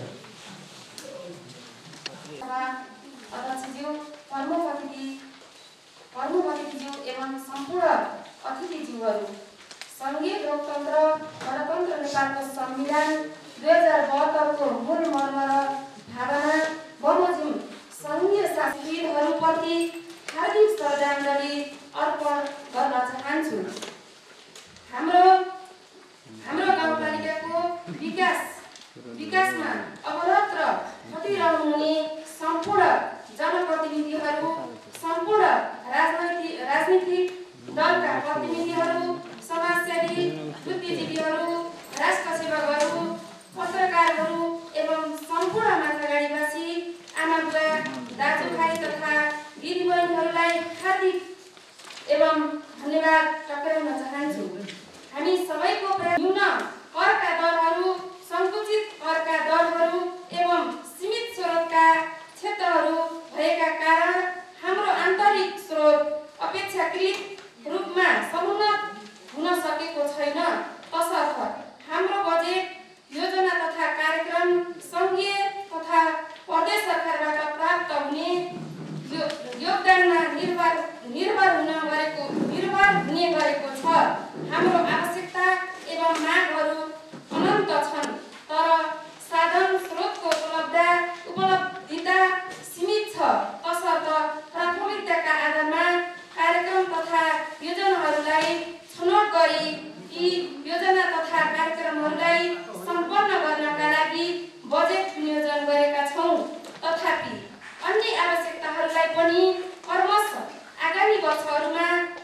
६८,३४,००० अर्थात् ५६.६% र पुँजीगततर्फ 24,18,54,000 अर्थात् 43.3% रहेको छ। आगामी आर्थिक वर्षका लागि अनुमान गरिएको खर्च बिहोर्ने स्रोतमध्ये अन्तर सरकारी वित्तीय हस्तान्तरबाट रु 39,13,00,000 जसमा सङ्घीय सरकारबाट समानीकरण अनुदानतर्फ रु 10,79,00,000 सशर्त अनुदानतर्फ रु 25,10,00,000 समपूरक अनुदानतर्फ 2,08,00,000 र विशेष अनुदानतर्फ 1,16,00,000 मात्र एवं लुम्बिनी प्रदेश सरकारबाट समानीकरण अनुदानतर्फ 50,00,000 10,000 सशर्त अनुदानतर्फ 1,45,00,000 44,000 समपूरक अनुदानतर्फ 1,50,00,000 मात्र एवं राजस्व बाँडफाँडबाट 9,07,36,433 सङ्घीय सरकारबाट 8,20,23,000 एवं प्रदेश सरकारबाट 87,13,433 आन्तरिक स्रोतबाट 4,17,00,000 र अन्य आयबाट 3,00,000 खर्च बिहोरिनेछ।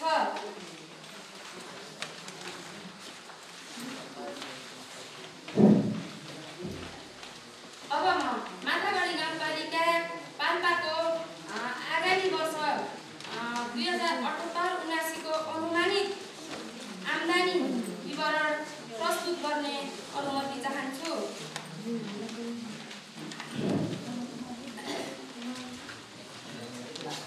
नेपाल सरकार वित्तीय समानीकरण अनुदानबाट 10,79,00,000, नेपाल सरकार राजस्व बाँडफाँडबाट 4,10,11,500, नेपाल सरकार राजस्व बाँडफाँडबाट 4,10,11,500, नेपाल सरकार समपूरक अनुदानबाट 2,80,00,000, नेपाल सरकार सशर्त अनुदानबाट 25,10,00,000,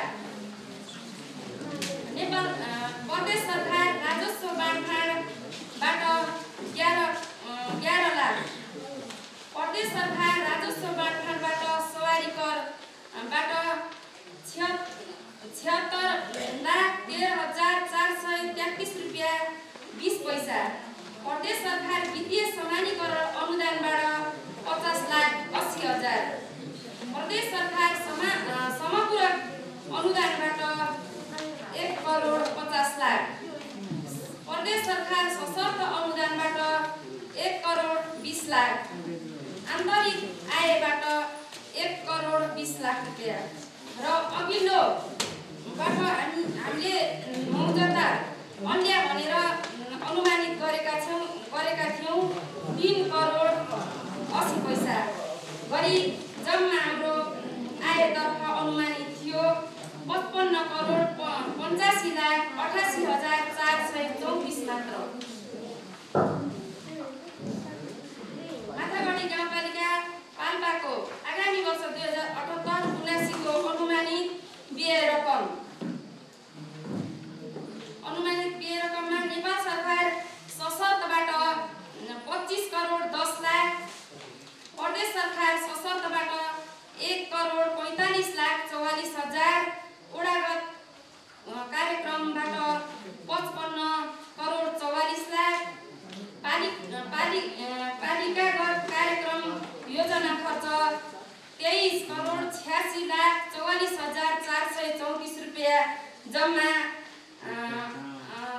अनुमानित व्यय विवरण 55,85,88,434 मात्र।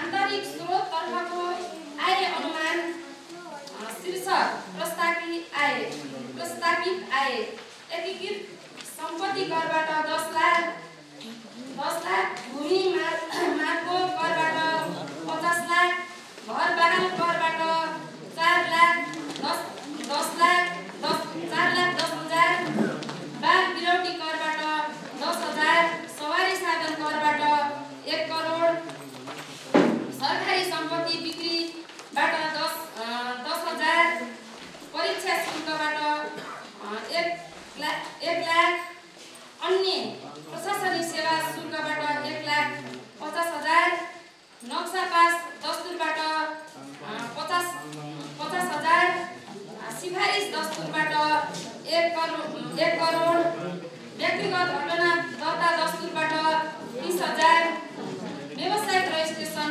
दस्तुरबाट 30,000 3 लाख नाता प्रमाणित दस्तुरबाट 1 लाख अन्य दस्तुरबाट 73,000 73 लाख र प्रशासनिक दण्ड जरिमानाबाट 10,000 बेरुजी 2 लाख 10,000 टोटल 1 करोड 20 लाख। यस गरिमामय सभाका अध्यक्ष पर्वपतिनी अतिथिज्यूहरू अब हामी यसबाट पालिकागत क्षेत्रगत व्यय विवरणहरू प्रस्तुत गर्न अनुमति चाहन्छु। कार्यक्रम योजनाको नाम र विनियोजित रकम,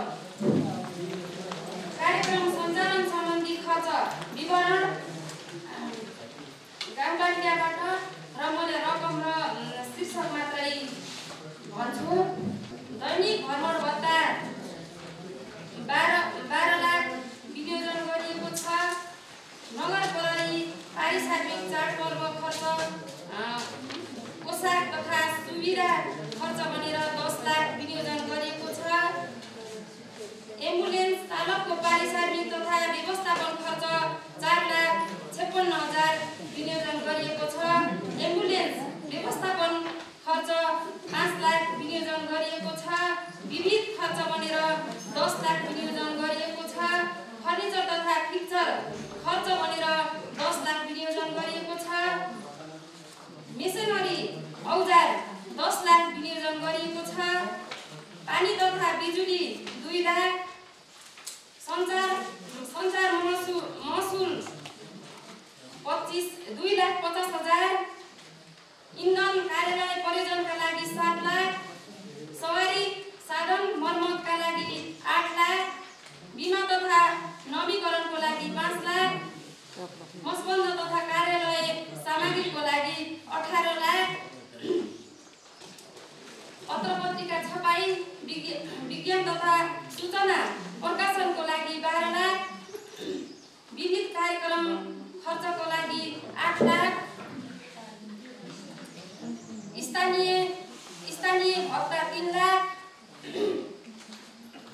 सवारी साधन खरिदको लागि 7 लाख, घर भाडा 6 लाख, कर्मचारी दुर्घटना बिमाको लागि 5 लाख, सेवा तथा परामर्श 7 लाख, कर्मचारी कल्याण कोष 1 लाख, कर्मचारी प्रोत्साहन तथा पुरस्कारको लागि 2 लाख, इन्धन र सूचना प्रणाली तथा सभ्य सञ्चालन खर्चको लागि 5 लाख, इन्धन अन्यमा भनेर 1 लाख, अनुगमन मूल्याङ्कन खर्चको लागि 3 लाख, सवारी साधन तथा मेसिनरी औजार भाडामा 5 लाख, ओडा कार्यालय मसबन्द कार्यालय सञ्चालन तथा बैठक भत्ता अतिथि सत्कार पत्र पत्रिका छपाई भनेर 24 लाख विनियोजन गरिएको छ। योजना पुस्तिका किताब छपाई 2 लाख गरी टोटल 5 करोड 27 लाख 15,000 विनियोजन गरिएको छ। टोटल रकम 1 करोड 11 लाख 27 लाख विनियोजन गरिएको थियो र वडा स्तरीय योजना हामीले वडा स्तरीय 8वटा वडालाई सिलिङ दिएका थियौँ। त्यसमा हामीले 5 करोड 45 लाख विनियोजन गरेका छौँ। आर्थिक विकास क्षेत्र कृषि तथा पशुमा हामीले टोटल विनियोजन सबै शीर्षक बाई सबैको हातमा छ। यो शीर्षकलाई मैले पढिन र यसमा सबैको हातमा रहेकोमा टोटल बजेटमा हामीले 1,94,00,000 विनियोजन गरिएको छ। पर्यटन क्षेत्रमा हामीले 25 लाख विनियोजन गरेका छौँ। शिक्षातर्फ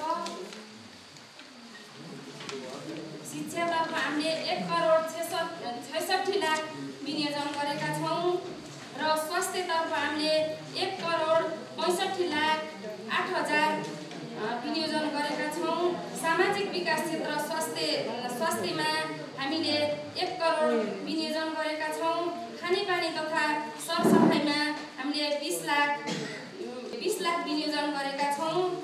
सांस्कृतिकतर्फ हामीले 13 लाख विनियोजन गरेका छौँ र लैङ्गिक समानता तथा सामाजिक समावेशीकरणतिर हामीले 24,50,000 विनियोजन गरेका छौँ र आदिवासी जनजातिका लागि हामीले 16 लाख विनियोजन गरेका छौँ र दलिततर्फ हामीले 21 लाख विनियोजन गरेका छौँ। युवा तथा खेलकुदका लागि हामीले 64 लाख विनियोजन गरेका छौँ। अपाङ्ग नागरिकका लागि हामीले 35 लाख विनियोजन गरेका छौँ र पूर्वाधार विकास क्षेत्रतर्फ 4 करोड 16 लाख विनियोजन गरेका छौँ। उद्घोष गर्नु भयो बमोजिम। ती नीति तथा कार्यक्रम तथा बजेटमाथि हामी बन्द सत्रमा खुला छलफल गर्नेछौँ र संशोधन गर्नुपर्ने भए संशोधन गरेर त्यसलाई पारित गर्ने प्रक्रियामा अगाडि बढ्नेछौँ। अहिले हामी खुला सत्रमा छौँ र यो सत्रमा माथागढी गाउँपालिकाले प्रस्तुत गरेको आगामी आर्थिक वर्षको वार्षिक कार्यक्रम तथा बजेटमाथि आफ्ना मन्तव्यहरू राखिदिनु हुन म सामुदायिक विद्यालयहरूको तर्फबाट 7 पोखरी माविका प्रह श्री दुर्गा काफ्लेज्यूलाई हार्दिक अनुरोध गर्दछु। समय 5 मिनेट। गाउँसभामा उपस्थित भएका छौँ। यस गाउँसभामा 2 शब्द बोल्ने मौका दिनुभएकोमा म आभार व्यक्त गर्न चाहन्छु। कुनै पनि कार्यक्रम आफैमा पूर्ण हुँदैन, त्यसलाई पूर्णता दिने भनेको हामीले कार्यान्वयन गरेर नै। हामीले जब कार्यान्वयन गर्न सक्छौँ अनि मात्र हामीले लिएर आएको विनियोजित बजेट हुन्छ, त्यसले पूर्णता पाउन सक्छ र हामी सफल हुन सक्छौँ। विभिन्न स्थानहरूमा विभिन्न कार्यक्रमहरूमा बजेटको विनियोजन भएको छ। त्यो विनियोजित बजेट हामीले मन वचन र कर्मले पूर्ण रूपमा कार्यान्वयन गर्न सक्यौँ भने अनि मात्र हामी सफलताको श्रेणीमा पुग्न सक्छौँ। अब बजेटमा भएका धेरै कुराहरूलाई व्याख्या गर्दाखेरि लामो हुन सक्छ। जस्तै मैले यहाँ 1-2टा उदाहरण म शिक्षा क्षेत्रको नाताले उदाहरणको रूपमा प्रस्तुत गर्न चाहन्छु। जस्तै यहाँ देखिएको छ दुर्घटना बिमा भनेर राखिएको छ। यो गौरवको कुरा हो। विभिन्न सहकारी साथीहरू कामको सिलसिलामा विभिन्न ठाउँमा दुर्घटित भएर आफ्नो ज्यान अकाल अथवा अल्पायुमै जानुपर्ने अवस्था भएको छ। त्यस्तै बालबालिकाहरूलाई निरन्तर रूपमा विद्यालय आउन अथवा ड्रप आउट हुनबाट जोगाउनका लागि दिवा खाजाको व्यवस्था गरिएको छ। माथागढीको जुन स्थानीय पाठ्यक्रम रहेको छ यसलाई निरन्तरता दिएको छ। त्यस्तै विभिन्न किसिमका कार्यक्रमहरू लिएर आएर यसलाई अझ अगाडि बढाउँदै गइएको छ र यस्ता कार्यक्रमहरू अझ आगामी दिनहरूमा पनि आउन् भन्ने अपेक्षा म गर्न चाहन्छु। त्यस्तै विकास बजेटहरू रहेको छ। विकास बजेटहरूको क्रममा पनि विभिन्न स्थानहरूमा पुलका कुराहरू छन्, खानेपानीका कुराहरू छन्। ती कार्यक्रमहरू हामीले जति सक्दो छिटोभन्दा छिटो सम्पन्न गर्न सकेन मात्र यस पालिकाको उच्च भविष्यको भन्ने छ भन्ने अपेक्षा राख्दै र हामी सबै एकजुट भएर अगाडि बढौँ भन्ने कामना गर्दै मेरा दुई शब्दहरू अथवा छोटो भनाइ यही व्यक्त गर्न चाहन्छु। हस्त धन्यवाद।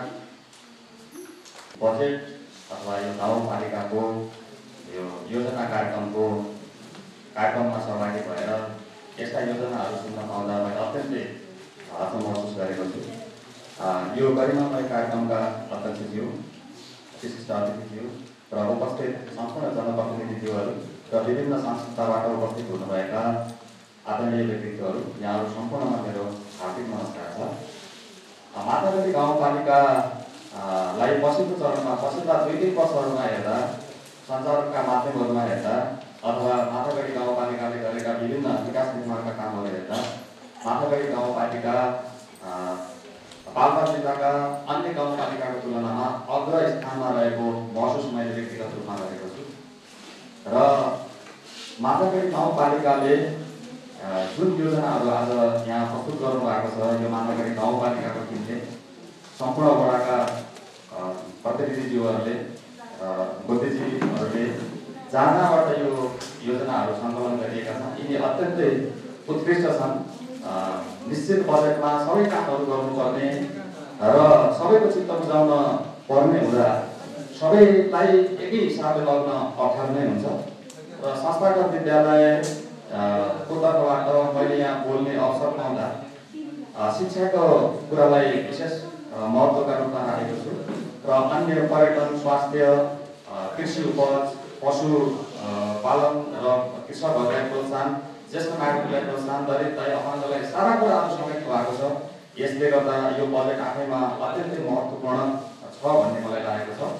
र शिक्षा क्षेत्रमा विनियोजन गरिएको 1,66,00,000 बजेट अन्तर्गतको यो स्थानीय पाठ्यक्रम जुन तरिकाले अगाडि बढाइरहेको छ मातागढी गाउँपालिकाले, यो सम्भवतः यो पछिल्लो चरणमा स्थानीय पाठ्यक्रम निर्माण गरेर पाठ्यक्रम निर्माण गर्ने, पाठ्यपुस्तक निर्माण गर्ने, विद्यालयसम्मलाई जाने एकदमै महत्त्वपूर्ण काम भएको छ र यसको लागि निरन्तरता यहाँ दिनुभएको छ। यसलाई मैले अत्यन्तै सम्मान गर्न चाहेको छु। त्यस्तै गरी मातृभाषाको पाठ्यपुस्तक बनाएर हाम्रो मगर भाषा र अन्य भाषाहरू रहन सक्लान्। मगर भाषालाई जोगाइराख्न र यो भाषालाई भाषिक मृत्युबाट बचाइराख्नका लागि विद्यालयमा यो लागू गर्ने प्रयास जुन गरिएको छ, यो पनि अत्यन्तै महत्त्वपूर्ण छ। र मेरो चाहना के पनि छ भने मगर भाषाका विभिन्न किसिमका प्रतियोगिताहरू सञ्चालन हुनुपर्छ। मगर भाषामा सकिन्छ भने लिपिको निर्धारण गरेर व्याकरणहरू बनाउने, शब्दकोशहरू बनाउने, यो अरू 2-3 भाषामा पनि रूपान्तरण गरेर गराउन सकियो भने अझै राम्रो हुन्छ भन्ने लागेको छ। र अहिले यहाँ देखेको एक विद्यालय एक फुलबारी तथा विद्यालय साथी विद्यालय भन्ने कार्यक्रम यो नयाँ सुनेको छु मैले, अत्यन्तै खुसी लागेको छ। त्यस्तै गरी विद्यार्थी कोर्डिनेट तथा परियोजना सिकाइ कार्यक्रम भन्ने छ, यो एसक्युसी छ। यसले विद्यार्थीहरूलाई अत्यन्त राम्रो किसिमको व्यक्तित्व विकासमा महत्त्वपूर्ण काम गर्छ। यो प्रयासका लागि पनि मैले अत्यन्तै सराहना प्रकट गर्न चाहन्छु। त्यस्तै गरी शिक्षकहरूका लागि विषयगत तालिम र प्रविधिको पनि सिकाइका कुरा यहाँ राख्नु भएको छ। यो पनि आफैमा महत्त्वपूर्ण कार्यक्रम रहेको छ। र अहिले यहाँ थपिएको छ स्काउट भन्ने पनि थपिएको छ। सबै विद्यालयहरूमा स्काउट गयो भने त्यसले पनि अत्यन्तै राम्रो गर्नेछ र विद्यार्थीका लागि, शिक्षाका लागि, अभिभावकको सम्मानका लागि र समग्र शिक्षाको विकासका लागि गाउँपालिकाले ल्याएको बजेट महत्त्वपूर्ण छ र यसको कार्यान्वयनमा सम्पूर्ण लागौँ भन्ने शुभकामना व्यक्त गर्दै यसले ल्याएको बजेटलाई पूर्ण रूपमा कार्यान्वयनमा लग्नका लागि यहाँ उपस्थित सम्पूर्णले आफ्नो तर्फबाट सबैले सहयोग गर्नुहुन्छ भन्ने मलाई लागेको छ।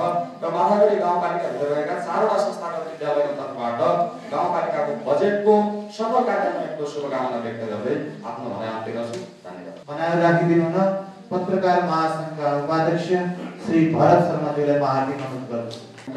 अध्यक्षज्यू, कार्यक्रमका प्रमुख अतिथि, मान्य सभासद बिरुवाको राणाज्यू, गाउँपालिकाका उपाध्यक्ष लगायत सम्पूर्ण जनप्रतिनिधि मित्रहरू र यस गाउँपालिकाका प्रमुख प्रशासकीय अधिकृत लगायत सम्पूर्ण कर्मचारी मित्रहरू र यहाँ उपस्थित सम्पूर्ण महानुभावहरू र मेरा सहकर्मी पत्रकार मित्रहरू, आज यस गाउँपालिकाको 9 गाउँसभामा उपस्थित भएर शुभकामना केही मन्तव्य व्यक्त गर्ने अवसर दिनुभएकोमा म सम्पूर्ण पाल्पाका सञ्चारकर्मी, नेपाल पत्रकार महासङ्घ र मेरो व्यक्तिगत तर्फबाट गाउँपालिकालाई हार्दिक धन्यवाद दिन चाहन्छु। पाल्पा जिल्लाका अन्य गाउँपालिका भन्दा केही मात्रामा भौगोलिक विकटताको रूपमा रहेको यस गाउँपालिकामा विकासका धेरै चुनौतीहरू र अवसरहरू पनि रहेका छन्। ती चुनौतीहरूलाई पार गर्दै गाउँपालिकाले केही गाउँको उत्थानको लागि, विकासको लागि केही कार्यक्रमहरू गर्दै आएको हामीले प्रत्यक्ष रूपमा देखेका छौँ र आज प्रस्तुत नीति तथा कार्यक्रम निकै प्रभावकारी रहेको मैले पाएको छु। तर चुनौती छ यस्तो कार्यक्रम, नीति तथा कार्यक्रम हामीले हरेक वर्ष सरकारको नीति तथा कार्यक्रम पनि हामीले सुन्ने गरेका छौँ, देख्ने गरेका छौँ। माथिल्लो तहदेखि तल्लो तहसम्म नीति तथा कार्यक्रमहरू निकै आकर्षक र प्रभावकारी बन्ने गरेका हुन्छन्। तर त्यसको पूर्ण रूपमा कार्यान्वयन हुन्छ कि हुँदैन र कतिसम्म कार्यान्वयन छ भन्ने कुरा पनि हामीले पाएका छौँ। तर मलाई लाग्छ यस गाउँपालिकामा अध्यक्ष लगायत सम्पूर्ण जनप्रतिनिधिहरू एकजुट हुनुहुन्छ। त्यसैले एकजुट भएपछि निश्चय पनि यो नीति तथा कार्यक्रम जति छ यो वर्षको यो सम्पूर्ण रूपमा कार्यान्वयन हुन्छ भन्ने हामी विश्वास लिएका छौँ र यहाँका विपन्न परिवार र अलिकति आय स्तर कमजोर भएका वर्गहरू यस नीति तथा कार्यक्रमबाट प्रत्यक्ष रूपमा लाभान्वित हुनुहुनेछ भन्ने विश्वास छ। त्यस्तै अब 2 वर्ष करिब कोभिडको प्रभावले गर्दाखेरि अपेक्षित रूपमा कार्यक्रमहरू सञ्चालन हुन सकेका छैनन्। तथापि स्वास्थ्य क्षेत्रमा यस गाउँपालिकाले गरेको कार्यक्रम प्रशंसनीय छ। हामी सञ्चार माध्यमले पनि बेला बेलामा यहाँका स्वास्थ्य क्षेत्रमा गरेका रचनात्मक कार्यक्रमहरू हामीले प्रसारण गर्ने गरेका छौँ, हामीले बुझ्ने गरेका छौँ, थाहा पाउने गरेका छौँ। त्यसको लागि म गाउँपालिकाका सम्पूर्ण टिमलाई हार्दिक धन्यवाद दिन चाहन्छु। र चाहिँ अब करिब 4 वर्ष बितिसकेको छ, अब अन्तिम वर्ष आउँदैछ। यो पालिकाले अहिलेको जनप्रतिनिधिले जस्तो रूपमा काम गर्नुभएको छ त्यसको मूल्याङ्कन यहाँका स्थानीयवासीले गर्नेछन्। त्यसैले यो अन्तिम वर्ष अब यहाँहरूले लायक पुगेसम्म जनताका अपेक्षाहरू पुरा गर्नको लागि यो नीति तथा कार्यक्रम प्रभावकारी रूपमा कार्यान्वयनमा ल्याउनुहुनेछ भन्ने मलाई लाग्छ। र खास गरी अब म सञ्चार माध्यममा काम गर्ने भएको हुँदाखेरि पनि अलिकति नीति तथा कार्यक्रममा सञ्चार क्षेत्रलाई अलिकति उपेक्षा गरिएको छ। त्यति अरू क्षेत्रका कार्यक्रमहरू जति प्रभावकारी रूपमा छन्, सञ्चारमा अलिकति थोरै कार्यक्रम भएको मैले महसुस गरेको छु। त्यसको लागि हामी यहाँका स्थानीय केही सञ्चारकर्मी मित्रहरू हुनुहुन्छ, उहाँहरूको उत्थानको लागि केही काम गर्न सकिन्छ। त्यस्तै गरी अलिकति भौगोलिक दृष्टिकोणले पनि अलिकति पछि परेको हुँदा यहाँ एउटा सानो वार्डको भए पनि एउटा एफएम रेडियो पनि सञ्चालन गर्न सकिन्छ। त्यसले पनि गाउँको विकासमा थप योगदान पुर्याउँछ र कार्यक्रममा त्यो राख्न समेत मैले सुझाव दिन चाहन्छु। र अन्तमा यो गाउँपालिका पत्रकार महासङ्घसँग समन्वय गरी आगामी दिनमा अझ एकजुट भएर गाउँपालिकाका विकास निर्माणका कामलाई हामी सबै पाल्पाली सञ्चार माध्यम र एउटा छाता सङ्गठन पत्रकार महासङ्घको तर्फबाट सुमधुर सम्बन्ध बढाउँदै यो गाउँपालिकाको उत्तर प्रगतिको लागि हार्दिक शुभकामना व्यक्त गर्दै बिदा हुन्छु। हस्, धन्यवाद, नमस्कार। गैर सरकारी संस्थाबाट आउनुभयो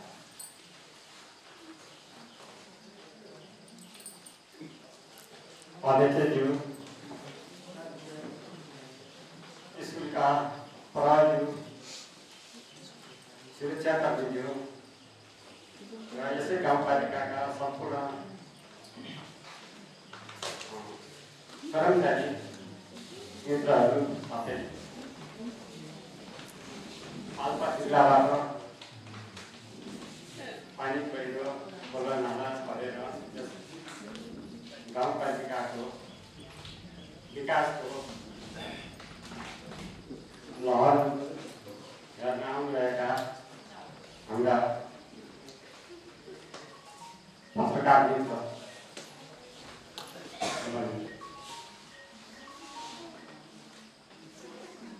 हामी 2078 79 को नीति तथा कार्यक्रम बजेट किनौँ सशक्त हेर्दाखेरि अति नै राम्रो छ। यसलाई कार्यान्वयन गर्नु हामी सबै लाग्नुपर्छ र यहाँ एक जुटै नै छ भनौँ। यस माथागाडीको गाउँपालिकाको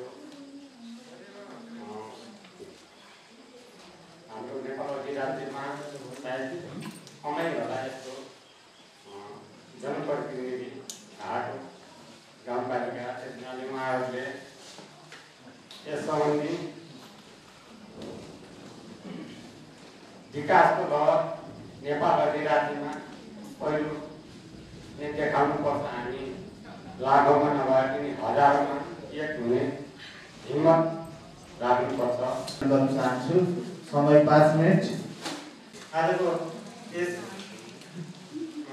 आर्थिक वर्ष 2078-79 को 78-79 को चाहिँ वार्षिक बजेट चाहिँ हामीले प्रस्तुत गर्दै गर्दा हामीले कापीमा र योजना बनाएको सरसर्दै हेर्दाखेरि अत्यन्तै राम्रो, अत्यन्तै सुन्दर।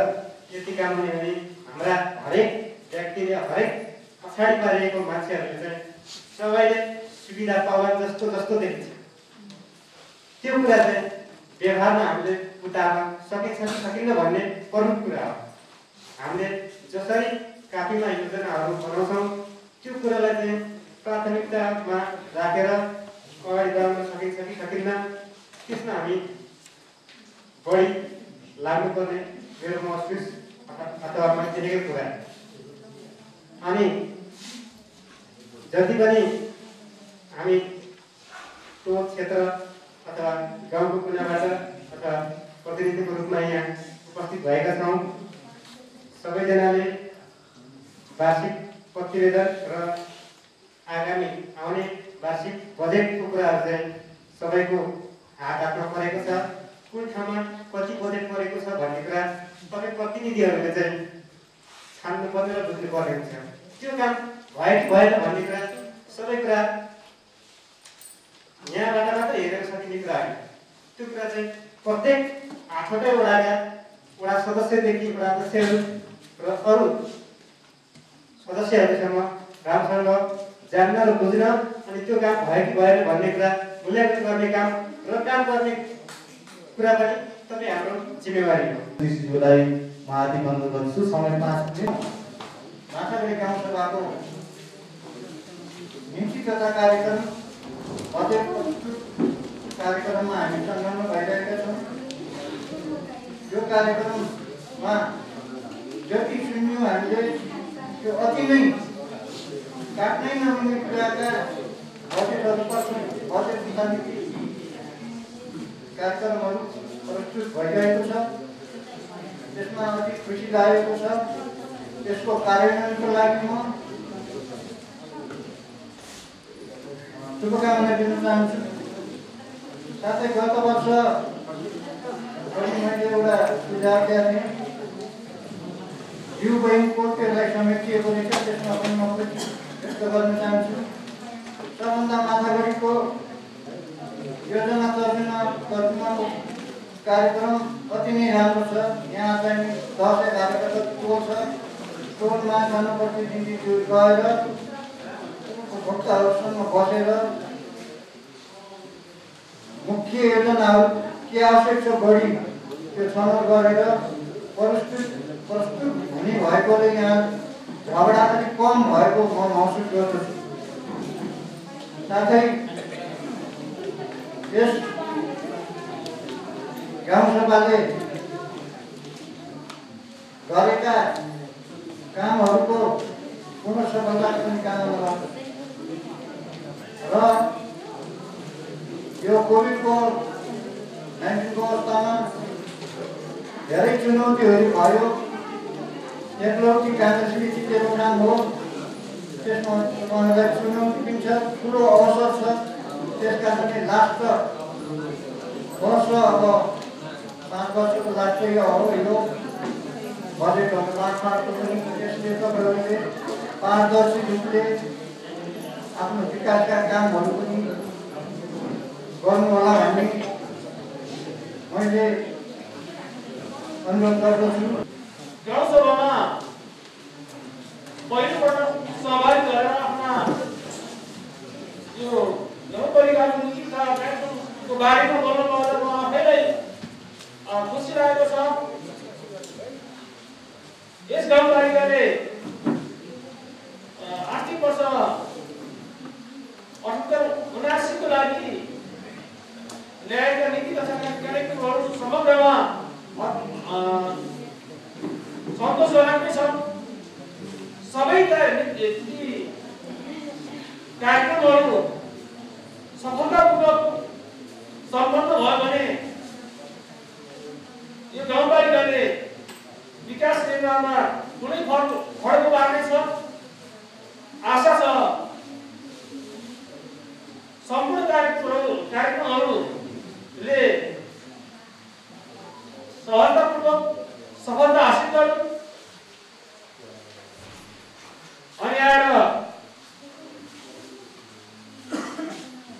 यस गाउँपालिकामा पूर्व पत्रकार बन्ने भइसक्नु अवस्था संसार क्षेत्रलाई पनि ध्यान दिनु आवश्यक छ जस्तो लाग्छ मलाई पनि। अन्य कुराहरू लगभग समेटिएका छन्। यो असाधारणको खोज मार्गको रूपमा रहेको बास्टरी झडेवा सडक खण्ड बर्खामा अवरुद्ध हुने गरेको यो 4-5 वर्ष भइसकेको छ।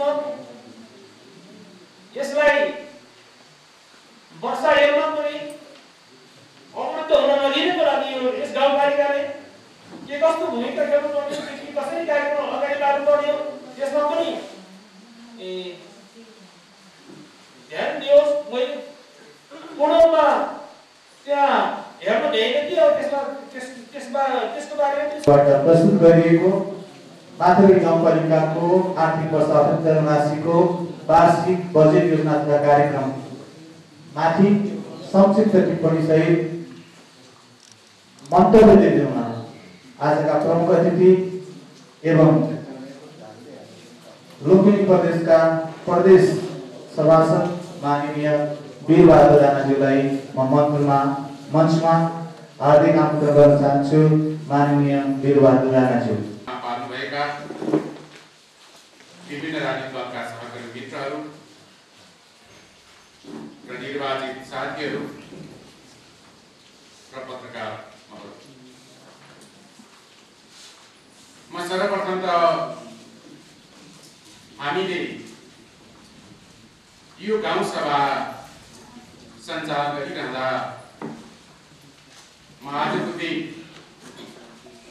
हाम्रा ती शहीदहरू जसले जनताका खातिर आम नागरिकका खातिर सबै खाले जग्गाकी व्यवस्थाको अन्त्य गरी यो मुलुकमा संघीय लोकतान्त्रिक गणतन्त्रात्मक शासन व्यवस्था लागू गर्नका लागि र त्यही अनुरूपको संविधान निर्माण गरी यहाँसम्म ल्याउनका लागि ती शहीदहरू जसले आफ्नो जीवन उत्सर्ग गर्नुभयो म ती सबै शहीदहरूप्रति भावपूर्ण श्रद्धाञ्जलि अर्पण गर्न चाहन्छु। र यसका साथसाथै आज हामीले यो गाउँ सभा सञ्चालन गर्दै गर्दा अत्यन्तै ठुलो महामारी नेपालमा मात्र होइन सिङ्गो विश्वमा आज यसले हलचल मचाएको छ र यही सिलसिलामा यही महामारीका बीचमा धेरै आदरणीय दाजुभाइ तथा दिदीबहिनीहरूले पनि मृत्युवरण चाहिँ गर्नु परेको रहेछ। म त्यसैले म आज ती सबै जो कोभिडबाट मृत्युवरण गर्नुभएको चाहिँ छ म उहाँहरूप्रति पनि श्रद्धासुमन व्यक्त गर्न चाहन्छु र अझै पनि धेरै नागरिकहरू कोभिडबाट आक्रान्त चाहिँ छ। म ती सबै नागरिकहरूको शीघ्र स्वास्थ्य लाभको पनि म कामना गर्न चाहन्छु। र आज अत्यन्तै यो मुलुकभरि हामीले हेर्ने हो भने निषेधाज्ञा जारी गरेको चाहिन्छ। हामीले सहज हिसाबले एक ठाउँदेखि अर्को ठाउँसम्म जान सक्नेदेखि लिएर हाम्रा सबै खाले व्यापार व्यवसायहरू पनि बन्द भएका चाहिन्छ। तर यस्तो विषम परिस्थितिमा पनि मैले भन्ने गर्थेँ आज मुलुक कोभिडबाट आक्रान्त चाहिँ छ, तर तथापि पनि हामी एउटा सामाजिक अभियन्ता जनप्रतिनिधिका हिसाबले हामीलाई त्यो छुट छैन कि साँच्चै यो लकडाउन अथवा निषेधाज्ञामा हात खुट्टा फालेर बस्ने छुट निश्चय पनि हामी जनप्रतिनिधिलाई चाहिँ छैन। त्यसैले यो एउटा महामारीका बीचमा पनि हामीले विभिन्न सुरक्षाका स्वास्थ्य सुरक्षाका मापदण्डहरू अपनाएर भए पनि जनताका खातिर नागरिकका खातिर हामीले आफ्नो कर्तव्य चाहिँ निर्वाह गर्नुपर्ने हुन्छ र त्यही फलस्वरूप आज यो विषम परिस्थितिमा पनि गाउँ सभा सञ्चालन भएको चाहिन्छ। त्यसैले यो प्रस्तुत बजेट 2078 साल 78-19 का लागि जुन बजेट नीति तथा कार्यक्रम प्रस्तुत भएको चाहिन्छ, यो बजेट नीति तथा कार्यक्रम निश्चय पनि अत्यन्तै सीमित साधन स्रोतका बावजुद पनि धेरै क्षेत्रलाई समेटेर यहाँका शिक्षाका स्वास्थ्यका अहिले जुन हाम्रो एउटा चाहिँ स्वास्थ्यको अत्यन्तै ठुलो एउटा जोखिम मुलुकले मुनिराखेको चाहिँ छ, स्वास्थ्यको क्षेत्रमा, शिक्षाको क्षेत्रमा, कृषिको क्षेत्रमा, पर्यटनको क्षेत्रमा लगायतका धेरै क्षेत्र भौतिक पूर्वाधारका क्षेत्रमा जुन ढङ्गले समेट्ने यो कार्यक्रमले चाहिँ कोसिस गरेको चाहिँ छ। म सर्वप्रथम त म एउटा प्रदेश सभाका सदस्यको हैसियतले म आफू पनि एउटा जनप्रतिनिधिका नाताले यो नीति तथा वार्षिक कार्यक्रम र बजेटको सफलताको शुभकामना व्यक्त गर्न चाहन्छु र निश्चय पनि आज जसरी यो कार्यक्रम चाहिँ आएको चाहिँ छ, यसको कारणको पक्षमा केवल एउटा यहाँका निर्वाचित साथीहरू मात्र होइन, यहाँका मिडियामा जसले सञ्चारका माध्यमबाट यो पालिकाले गरेका कार्यहरू आज चाहिँ मुलुक र विश्वमा चाहिँ आज चाहिँ सम्प्रेषण भएका चाहिँ छ।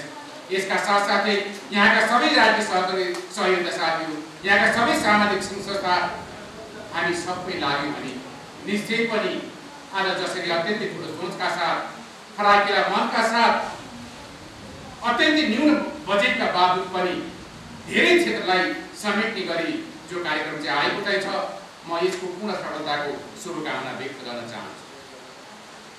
निश्चय पनि शासन व्यक्तिले होइन, शासन विधिले गर्छ। त्यही विधिका लागि आज साँच्चै हामीले यो मुलुकमा 2072 सालमा सङ्घीय लोकतान्त्रिक गणतन्त्रात्मक संविधान हामीले जारी गर्यौं र त्यही जारी गरे अनुसार आज 3 तहका सरकारहरू निर्माण भएका छन् र 3 तहको सरकार निर्माण हुँदै गर्दा सबैभन्दा जनताको नजिक हिजो हामीले भन्यौं अब सिंहदरबारको अधिकार प्रत्येक घर आदिमा चाहिँ पुग्नेछ भनेर हामीले यहाँका सबै राजनीतिक दलहरूले, यहाँका नागरिक समाज र सबै यहाँका सञ्चार माध्यमहरूले त्यो ढङ्गले सम्प्रेषण गरेको चाहिँ अवस्था चाहिँ थियो। त्यसैले आज साँच्चै त्यो सिंहदरबारको अधिकार प्रत्येक घर आदि र बस्तीमा पुग्न सकेका छन् कि छैन, यो एउटा समीक्षाको घडी चाहिँ बनेको चाहिँ छ। त्यसैले जनताको एउटा नजिकको सरकार, स्थानीय सरकार भएका हिसाबले पनि अब एउटा जसरी हामीले हिजो संविधान निर्माण गरेका चाहिँ थियौं, 3 तहको सरकारको हामीले कल्पना गरेका चाहिँ थियौं र त्यही अनुरूप आज 3 तहको सरकार र त्यही अनुसार आज स्थानीय सरकारले आज जनताको लागि, जनताको अत्यन्तै नजिक सरकारका हिसाबले आज जुन ढङ्गले चाहिँ काम गरेको चाहिँ निश्चय पनि त्यो जनताको आवाजलाई, त्यो नागरिकको चाहिँ आवाजलाई अझै मुखरित गर्नका लागि, त्यो समस्यालाई सम्बोधन गर्नका लागि आज तपाईहरु जुन ढङ्गले लागि पर्नु भएको चाहिँ अझै सशक्त ढङ्गले मन वचन कर्मले, किनभने राजनीतिबाट प्राप्त भूमिका बडा अत्यन्तै गाह्रो चाहिँ एकछिन हेर्दा हामीले एउटा हैसियत बनाएका चाहिँ छौं, तर यो हैसियतलाई साथै त्यो ढङ्गले सफल बनाउनको लागि त्यसका लागि तपाईहरुमा आफैमा निर्भर रहन्छ तपाईहरुको कर्म। त्यसैले त्यो कर्मलाई, त्यो कामलाई अझै जनताको बीचमा, जनतालाई, आम नागरिकलाई केन्द्रमा राखेर जाने एउटा संस्कार र संस्कृतिको हामीले विकास गर्यौं भने निश्चय पनि त्यो बेला मात्रै यो संघीय लोकतान्त्रिक गणतन्त्रले सार्थकता प्राप्त गर्न सक्छ। त्यसैले त्यो अभियानमा यहाँका सबै जनप्रतिनिधि साथीहरू, यहाँका राष्ट्रिय कर्मचारीहरूलाई म आग्रह गर्न चाहन्छु कि आज जनताको मतबाट निर्वाचित भएर चाहिँ आएका जनप्रतिनिधि साथीहरू हुनुहुन्छ।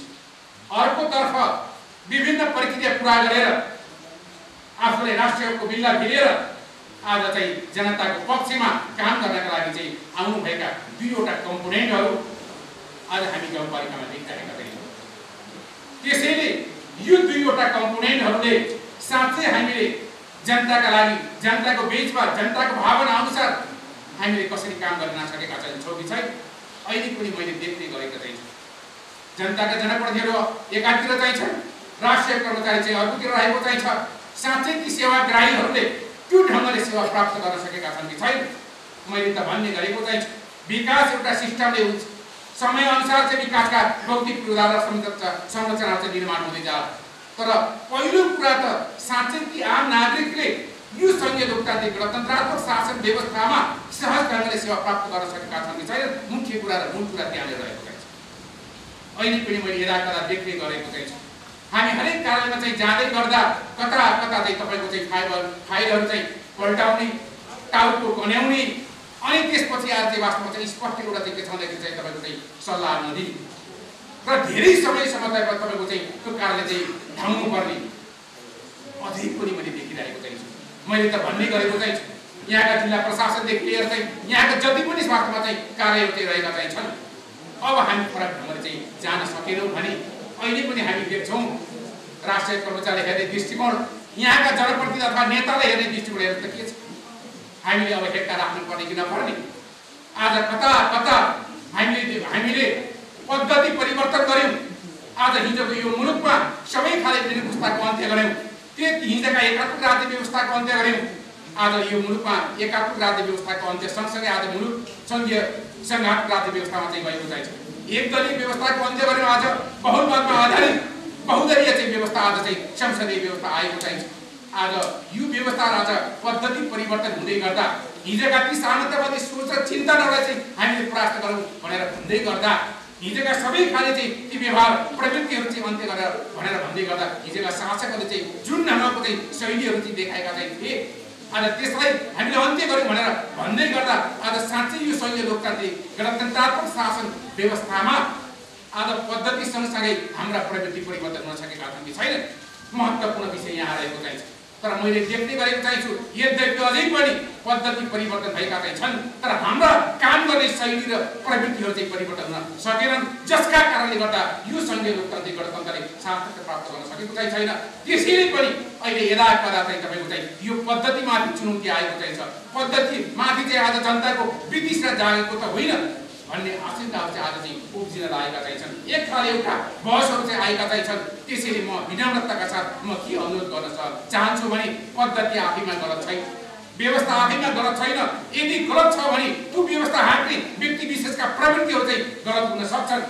त्यसैले म आग्रह गर्न चाहन्छु, म सबैले भन्न चाहन्छु कि हामीले हाम्रा प्रवृत्तिहरूमा चाहिँ आमूल परिवर्तन गरेर चाहिँ यो समाज रूपान्तरको लागि, यो समाज विकासका लागि आम नागरिक कहिले पनि हेर्नु त कति समस्याले पिल्सिएका चाहिँ एकातिर रोगले पिल्सिएका चाहिँ छन्, अर्कोतर्फ भोगले चाहिँ तपाईँको चाहिँ नागरिकहरू चाहिँ छटपटिएका चाहिँ छन्। त्यसैले यो रोग र भोगबाट चाहिँ हामीले मुक्ति पाउनको लागि हामी जो जहाँ छौँ यहाँका जनप्रतिनिधि साथीहरू लाग्नु भएको चाहिँ अत्यन्तै वास्तवमा चाहिँ लाग्नु भएको चाहिँ राष्ट्रिय कर्मचारी चाहिँ लाग्नु भएको चाहिँ अझै म के आग्रह गर्न चाहन्छु भने यतिले मात्रै पुग्छ कि पुग्दै हामीले साँच्चै अझै पनि आफूलाई परिवर्तन गरेर आफ्ना ती संस्कार र शैलीहरूलाई चाहिँ हामीले चाहिँ आमूल परिवर्तन गरेर चाहिँ हामी अगाडि जान सकेनौँ भने निश्चय पनि फेरि जनतामा एक खाले अर्थव्यवस्था चाहिँ उत्पादन हुन सक्छ, पैदा हुन सक्छ।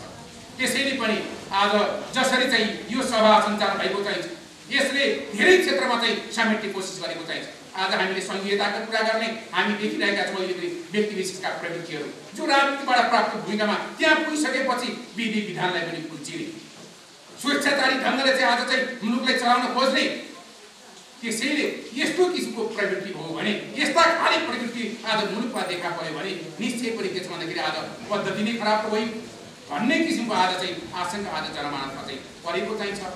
त्यसैले पनि म के आग्रह गर्न चाहन्छु भने आज जसरी यहाँ गाउँसभामा साथीहरू चाहिँ आज यो बर्खाका बेलामा मनसुन चाहिँ आइसकेको चाहिन्छ, मनसुनका कारणले गर्दाखेरि चाहिँ धेरै क्षेत्र चाहिँ भइसकेको चाहिँ छ, तथापि पनि आज जनताको पक्षमा जनतालाई केन्द्रमा राखेर आज हामीले अझै चाहिँ वास्तवमा चाहिँ सेवा सुविधाहरू चाहिँ कसरी सहज ढङ्गले चाहिँ आज हामीले वितरण गर्ने र साथै जनताका बिचमा हामीले चाहिँ त्यो ढङ्गको चाहिँ सेवा प्रवाह कसरी गर्ने भन्ने जुन चिन्तन आज चाहिँ तपाईँ हामीमा चाहिँ आएको चाहिँ तपाईँहरूमा रहेको चाहिँ तपाईँ पार्षद मित्रहरूमा चाहिँ आज यो सभाका सदस्यहरूमा चाहिँ रहेको चाहिँ छ, यही ढङ्गको चिन्तन आज यो मुलुक हाँक्नेहरूमा हुनुपर्ने कि नपर्ने। संहिताको कुरा गर्दै गर्दा संहिता भनेको तपाईँको चाहिँ के छ भन्दाखेरि यो आधार क्षेत्र, आधार स्तम्भ जो जनताको जगमा जनताको नजिक रहेको सरकार आज बलियो हुनुपर्ने हो।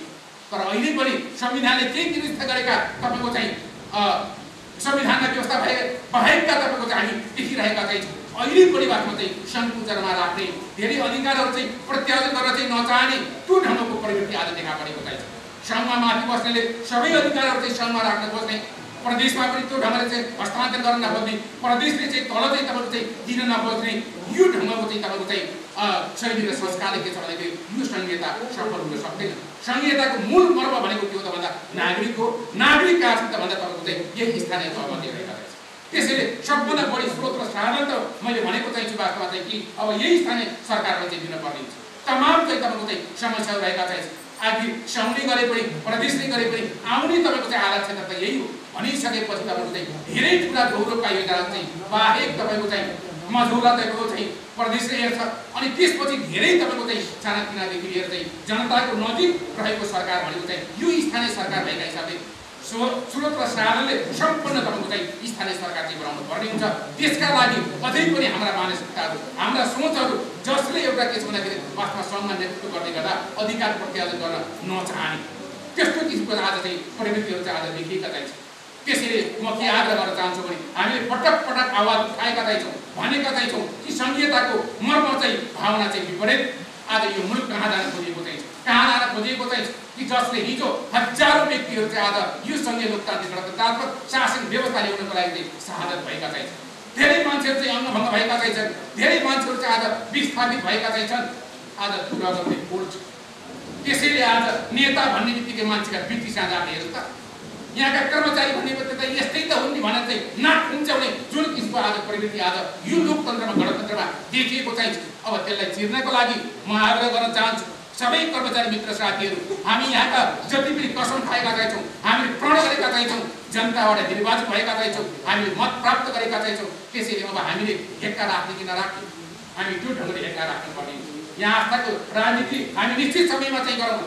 त्योभन्दा अब माथि उठेर यहाँ जसरी पूर्वोक्त मित्रहरूले चाहिँ राजनीति दलका साथीहरूले चाहिँ जुन हाम्रो वास्तवमा चाहिँ विचारहरू व्यक्त गर्नुभएको चाहिँ अत्यन्तै सान्दर्भिक चाहिँ हामीले कतिपय ठाउँमा जाँदै गर्दाखेरि सत्ता पक्षले ल्याएका कुरा सबै कुरा चाहिँ विरोधी गर्नुपर्ने, त्यसको आलोचनै गर्नुपर्ने यो ढङ्गका ट्रेनका पनि विकास भएका चाहिँ स्वाभाविक रूपमा सत्ता पक्षले बजेट ल्याउँछ।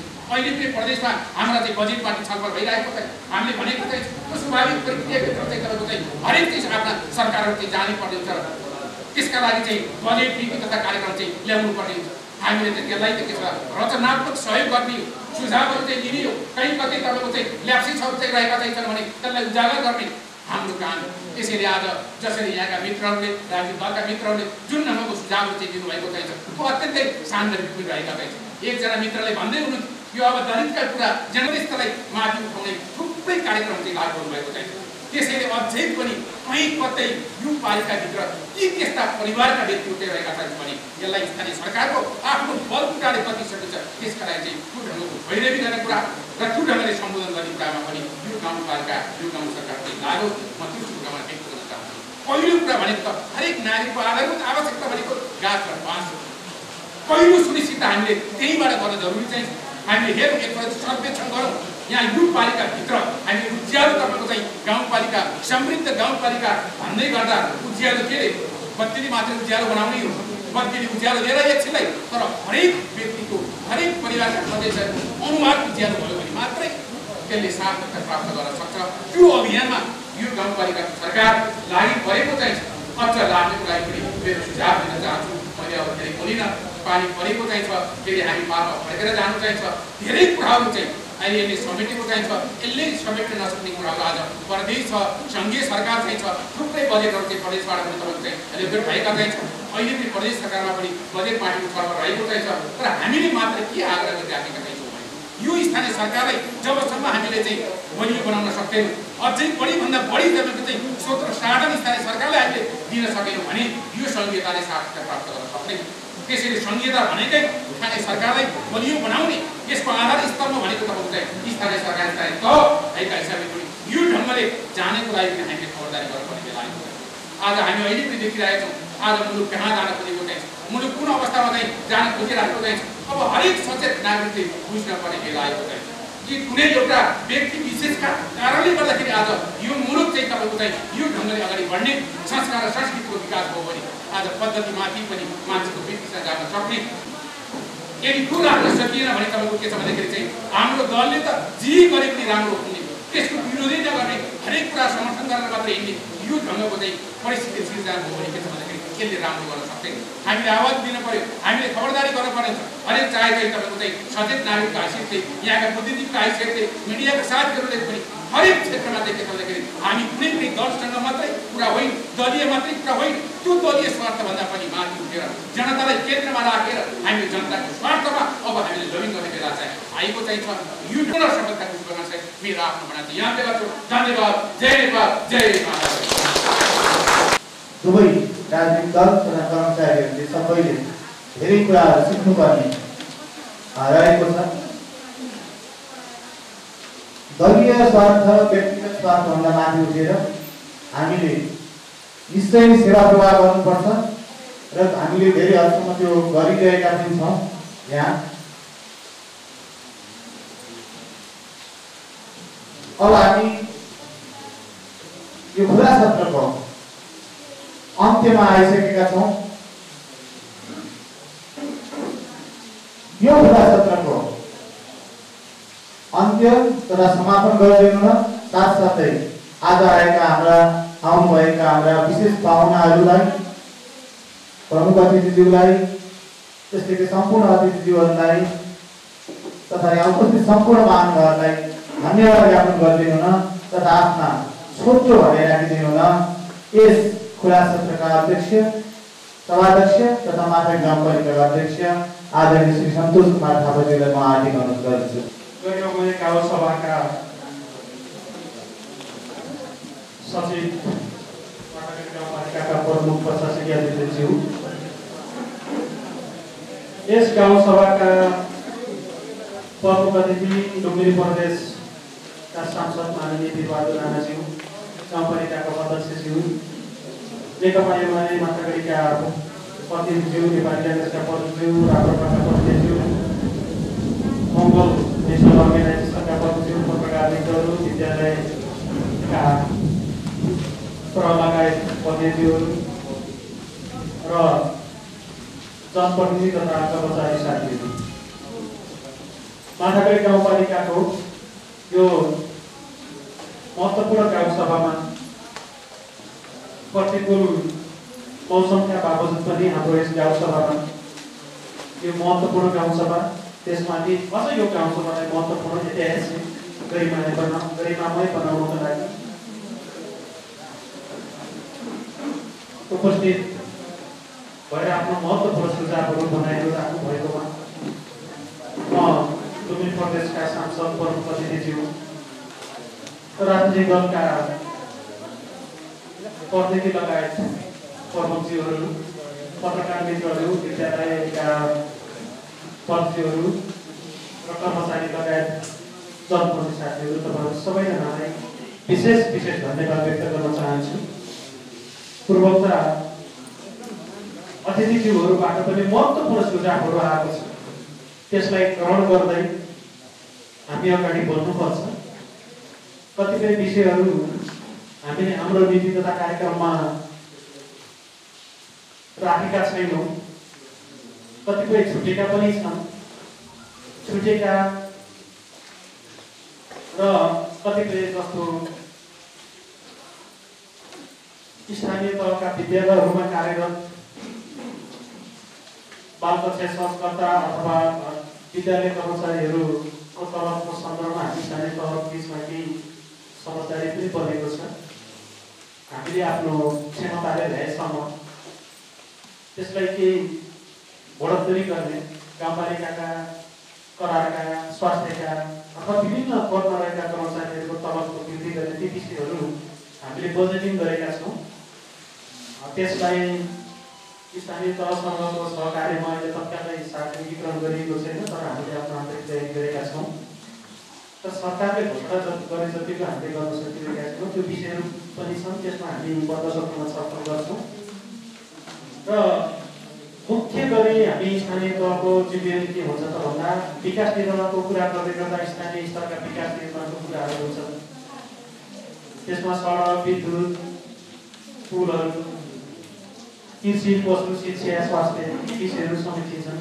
हामीले हाम्रो अधिकार क्षेत्रभित्र रहेर स्रोत साधनले भएसम्म न्याय नै दिएका छौँ, भरभर प्रयास नै गरेका छौँ चाहिँ भन्छौँ र हामीले नसकेको फेरि हामी प्रदेश सरकारसँग उत्तिकै साझेदारी गरेका छौँ। सङ्घीय सरकारको पनि पाल्पा जिल्लामा साझेदारी गर्नेमा हामी अगाडि नै छौँ। सुरुका केही वर्षहरूमा सङ्घीय सरकारले आफ्नो संवैधानिक व्यवस्था अनुसार स्थानीय तहसँगको साझेदारीमा समग्र रूपमा कार्यक्रमहरू जुन बेलादेखि लागू गरेर हामीले सरकारले गर्दै आएका छौँ। हामीले ठुला प्रकृतिका योजनाहरू, चाहे त्यो सडक कालोपत्र गर्ने विषयहरू किन नहुन्, चाहे त्यो भवनहरू बनाउने गाउँपालिकाको भवन, हामी भारत सरकारसँग लगायत हामी साझेदारी गर्दै हाम्रा योजनाहरूलाई अगाडि बढाइरहेको सन्दर्भ छ। यसलाई अझ थप व्यवस्थित गर्ने, थप योजनाहरूमा साझेदारी गर्नको लागि पनि हामीले निरन्तर रूपमा पहल कदमी गर्दै अगाडि बढिरहेको सन्दर्भ छ र आज पत्रकारहरूको माझमा, साथीहरूको माझमा पनि म महत्त्वपूर्ण हामीले हरेक करिब 4 वर्ष भइसकेको छ एउटै कुरा भनिराखेका छौँ। गाउँपालिकाको तर्फबाट हामीले तय गरेका, हामीले निर्माण गरेका नीति तथा कार्यक्रम र बजेटलाई कार्यान्वयन गर्नको लागि गाउँपालिकाबाट, वडा कार्यालयबाट, गाउँपालिका मार्फत रहेका विभिन्न कार्यालयहरूबाट जनतालाई छिटो सजिलो ढङ्गबाट, सजिलो ढङ्गबाट सेवा प्रवाह गर्ने भनेको स्थायी रूपमा रहेका कर्मचारी अथवा राष्ट्र सेवक कर्मचारीबाट नै हो।